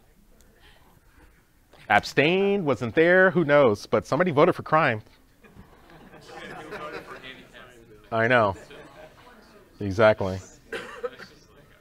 Okay, all right.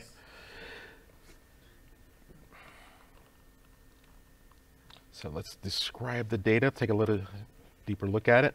So we can see by, it's going to show us the count of how many variables are in that particular column, how many unique variables that we have for that. We have 2 different parties.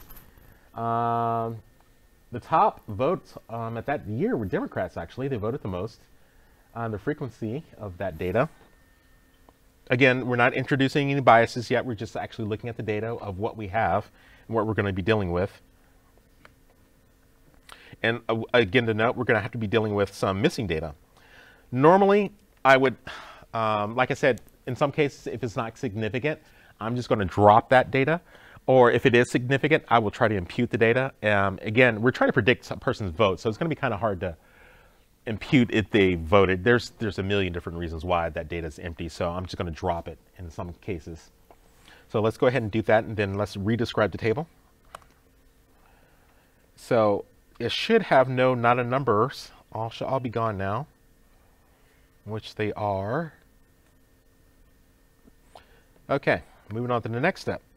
Like I said, in neural networks, I can't deal with character data, so I'm going to have to convert all that character data, which is mostly yes or no, and Democrat and Republican, to ones and zeros. So this is what I'm going to do in the next step. This is often referred to as hot encoding. If you see that, there's other names for it, but in Python, you'll normally see it as this. So I'm going to go ahead and do that now.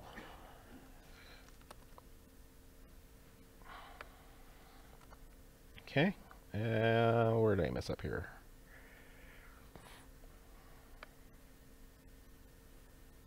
I must have missed a step.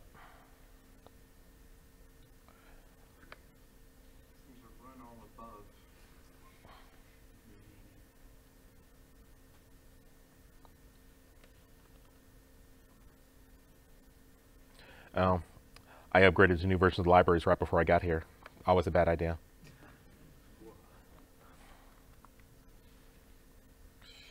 Let me reload this notebook.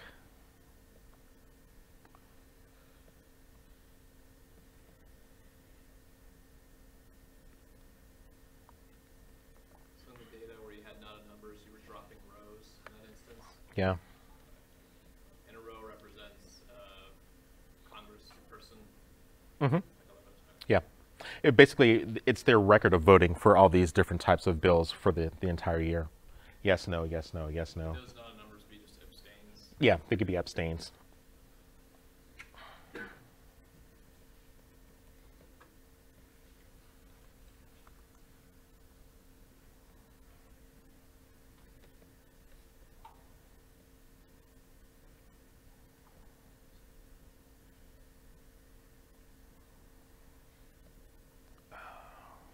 Seems to work now. Okay, I'm not sure what the problem was. Okay, so now we have got we've converted all that numerical data into ones and zeros. So now the data is in a pretty good shape to actually be sent through Keras and TensorFlow. So we're going to do kind of some kind of feature extraction next to kind of get the classes ready. So we're basically, I'm going to drop the party because that's actually what we're trying to predict. And let's see, let's go ahead and do that, run it. Okay, now I think we're ready to start fitting this. Again, like we saw before, I'm going to create a sequential model in Keras. Basically, I'm going to build up my graph, my deep learning graph, to actually start doing some predictions on this data. So again, I just played around with this. I'm creating a 32-layer neural network, an input layer, and dimensions of 16, which is the number of columns that I have. And I'm doing, there's some, let's see, what am I using for activation on this one? ReLU for activation like I did for the other one. I'm also specifying some different values because I have to specify now in the current versions of Keras, the initializer. Normal is kind of doing a normal Gaussian distribution, so that's what that's in there for. Then I'm creating another dense layer, which is going to be my output layer. The layer above, this is my hidden layer, so I'm creating a 16 dense layer for a hidden layer, which equals the same as my input layer. So let's go ahead and compile this and run it. And the graph has been compiled. We're going to use the TensorFlow backend. And we came up with a 91% prediction, which is actually pretty good, actually, without doing any kind of parameter. Actually, I did do a little bit of parameter hypertuning, so I kind of cheated a little bit. But I didn't cheat too much. I just basically did these are almost all the defaults. When you're dealing with Keras, I took mostly all defaults values that if you're going to be doing hyperparameter tuning. The only thing I tuned was the dense layers, how many neural network layers and hidden layers that I'm going to be using. And that's the only kind of tuning that I did to actually get this 92% accuracy score. So you confirmed that 90s are political parties voted along party lines? That's exactly Yeah. what I was going to say. Yep, pretty much. What you really want, You Eric, confirmed they vote along party lines. Yep, pretty much. What you want, Eric, is not to predict the Who would have party, thought that? but just how they vote. Yeah. You could do that if you took a look at their voting record. You could look at how they potentially could vote for a particular bill. But again, I don't know how useful that would be since everybody, there's a lot of influence going on and things like that. So that's, yeah, you could do it, but this wouldn't be a good use case for that. But in some cases, you could do that. So let's bring up another notebook here. Let me take a look at that. Okay, let's take a look at the Iris notebook. If there's one data set I cannot stand using, is this data set. There's a lot of data sets that we use for learning and data science, and it's the Iris Setosa data set. Basically, it's a flower that has petals, and it's really good for image recognition, for classification. It fits so many different types of models, but I am so sick of working with this data set. And also the Titanic data set is another data set I can't stand using, but for learning, it's actually a great data set to learn in because it works for all different types of deep learning models, linear regression, classification is a perfect example. So what we're going to do here is we're going to basically load up the Iris data set, and we're going to do kind of, I think somebody had a question on how do you know which algorithm to use? And I'm going to actually show you actually kind of what my workflow is of using a bunch of different algorithms to figure out which one is going to give me a high prediction. So I'm going to run through this really quick. Most of it you've seen, I'm going to be loading up a lot of different libraries. I'm using sklearn in Python. I'm going to load the data from my GitHub. Or scikit-learn or sklearn.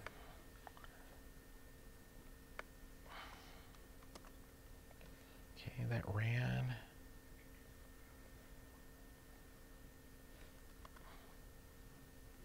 Okay. Good.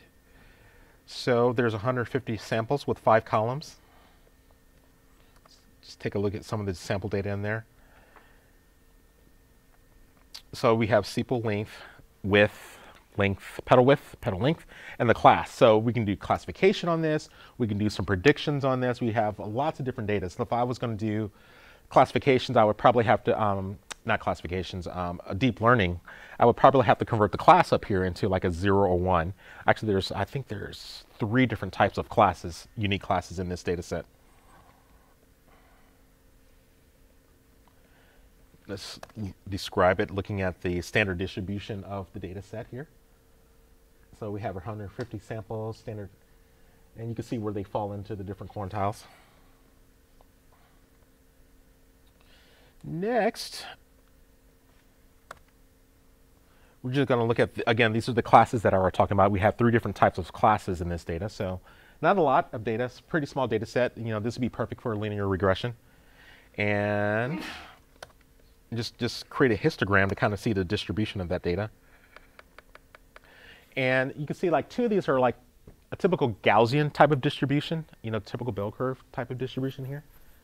So that can actually, again, that can introduce bias because I'm looking at this. It's like, oh, I see a bell curve. I'm going to use a Gaussian distribution if we're going to do a linear regression, but I don't want to do that. I don't want to bias myself, even though I can see that, eyeball that really quick, and I know that will probably work well for this data set. So I'm going to do a box and whiskers plot to check for outliers. Yeah.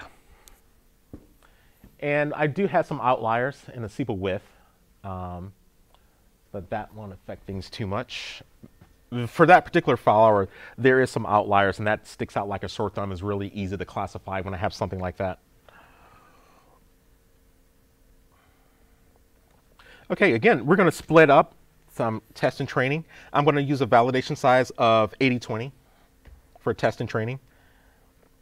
Set a seed value so it's reproducible.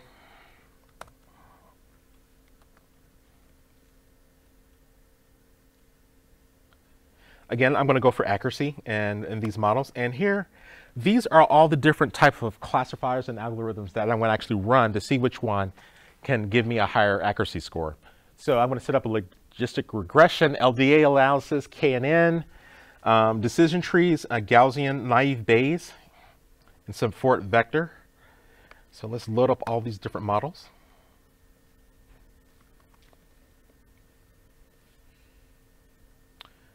So what we're going to do now is what's called a cross-fold. So what I'm going to do is basically for each of these models, I'm going to split this up into different folds given that I specify here, which is basically 10 splits. So what that means is I'm going to split it 9 different times with an accuracy one, and I'm going to run through all these different algorithms to see which one is going to give me a higher accuracy score.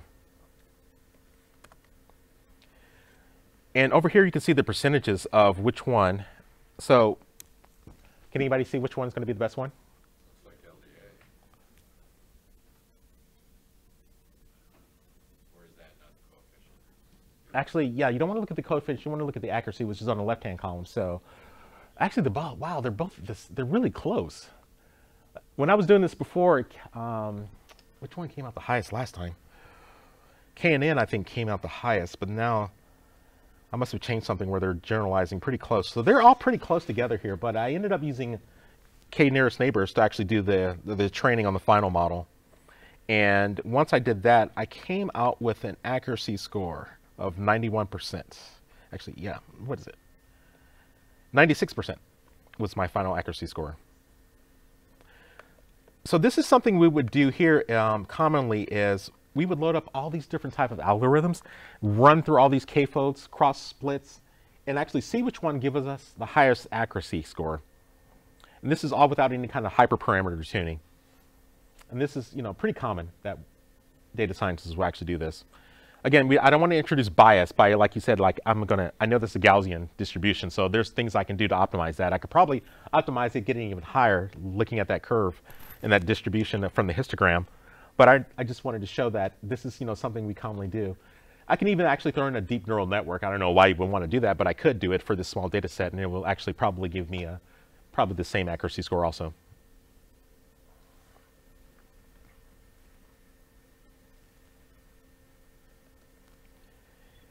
Anybody have any questions?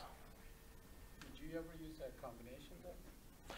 Yes, that's called ensembling. That's pretty common, and that's one way you can actually get that 98% level. What's called is, there's data science pipelines, and one of the pipelines is I'm going to run my data through kind of ensemble methods. So I'm going to, maybe I might do an LDA or a PCA kind of analysis. Then I'm going to ensemble it with a gradient boost. Gradient boosts are all the rage now. They're getting the highest scores on Kaggle, and all the methods, high scores, are using like ensemble methods. And yes, that's pretty common nowadays. Actually, it's pretty almost required for non-trivial examples.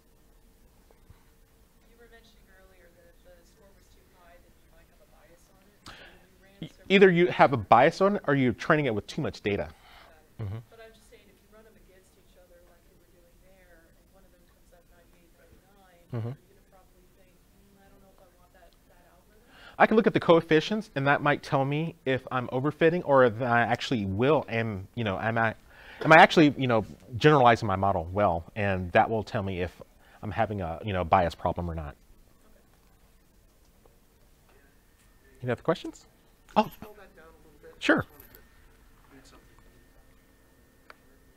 No, the other way. I'm sorry. Sure. Further down, we're talking about stochastic. Stochastic gradient descent, yeah. Did you show that? Down, just a little further, please, man. Just Down, down, down, down, down. You have a reference to a stochastic algorithm. Could you just show that again? Yeah, scroll up. Oh, yeah. Yeah, that's what I was talking about. Where is it? Yeah, right here. You won't get the same results from running this, because these algorithms, some of them use a stochastic algorithm, which setting that seed won't give you the same results. If I run this again on a different computer at home, I'm going to get probably different results. So that's why it's kind of hard to, for example, whenever I upgrade my data science libraries, I have a test sample set that I run to make sure that there's no errors have been introduced in the new version of these data science libraries. I run them, but just because I'm using stochastic algorithms, my data is not going to be 100%. So if you have, for example, I've seen people with unit tests that run these, and they're expecting the same values, and they're like, why am I not getting the same values? Well, you're not going to get the same values. It's going to be random, especially if you're using a neural network, just because of the biases and variance in the stochastic algorithms. You cannot, get the same results at the same time. That's a good thing. That's a good thing. Yes, it's a good thing. Why is it just? Because it's learning. It's learning. You won't necessarily get the same thing at the same time. Mostly you will, but as the model kind of learns more data, the variance and bias will shift slightly, and you're not going to get the same values every single time. And why is that a good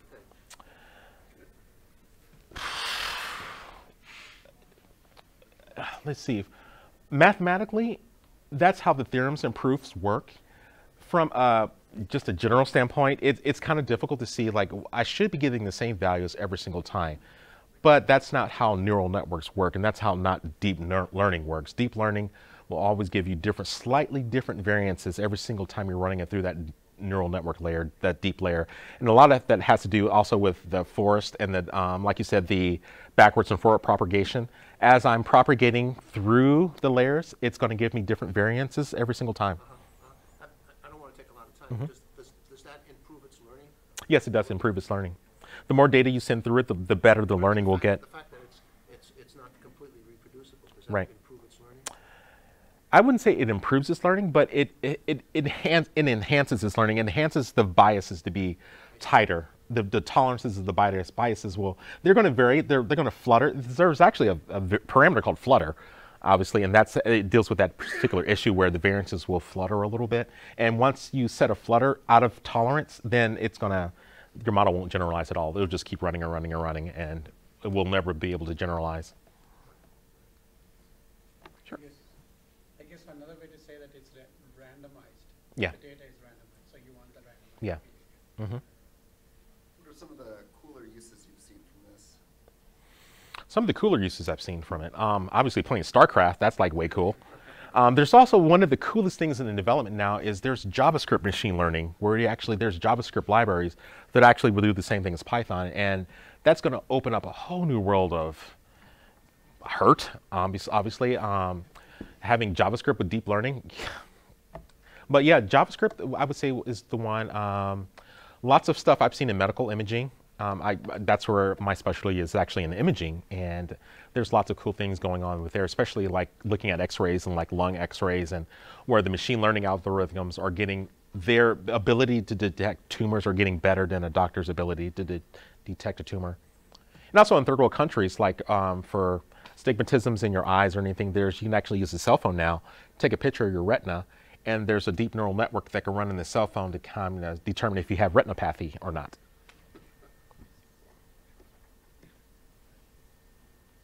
Yeah. One quick question. Mm-hmm. So on the training, you have the notebooks here, and that's right. That's a great way to learn. But in a real data set, how Mm-hmm. long do you usually have to worry about training? Is it hours, days, minutes? I'm glad you brought that up. I would say anything under like hundreds of megs. If I'm going to train on something hundreds of megs, I'm looking at a couple of days. Honestly, if I use basically, because I have a Titan GPU at home and I can run a lot of this stuff at home pretty quickly. But even with that, insanely expensive GPU, it still will take 2 days and a very warm house of, trying to run this deep learning model. And you've got right. all of your weights. Right. Then it runs. Yeah, then it runs, blazingly fast. Like I can have TensorFlow running on my cell phone blazingly fast, but to train all that data, some people I work with, some of their data is petabyte size, and that takes months to train on hard thousands of GPUs. Super expensive Azure. Yeah, it's actually not super expensive nowadays. Again, yeah, that's true. Yeah, not hugely expensive for me, but yeah, it is hugely expensive. But the cost, for example, I would say, if you're doing let's say you're trying to sequence, MSRA or something like that, like a typical breast cancer genome, like looking for a mutation or something like that. Typically, a sequencing of that will probably take a week to run through basically half a petabyte of data. But once that has been sequenced, any kind of new data coming in will be, runs in seconds.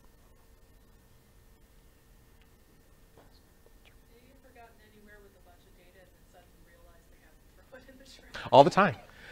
And that's so frustrating because you think I could almost get, I'm 80% of the way there, but there's just too much missing data.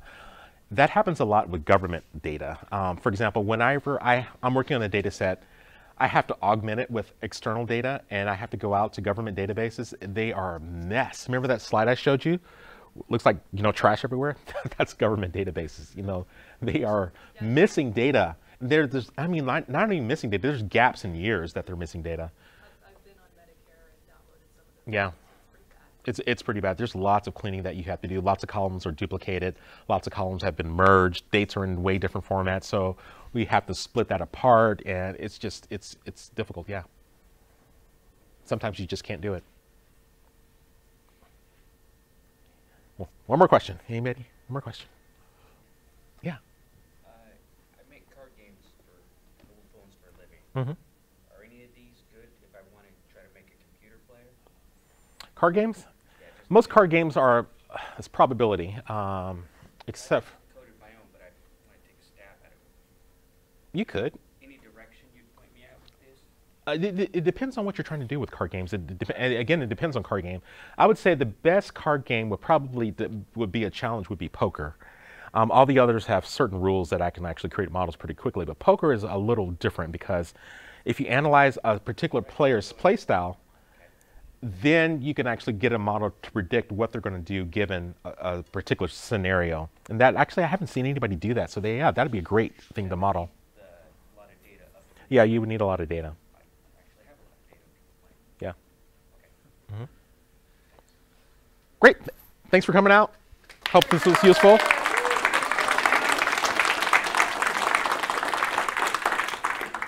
Okay, you went a little long, so let me do this quickly. First of all, has everybody got a ticket?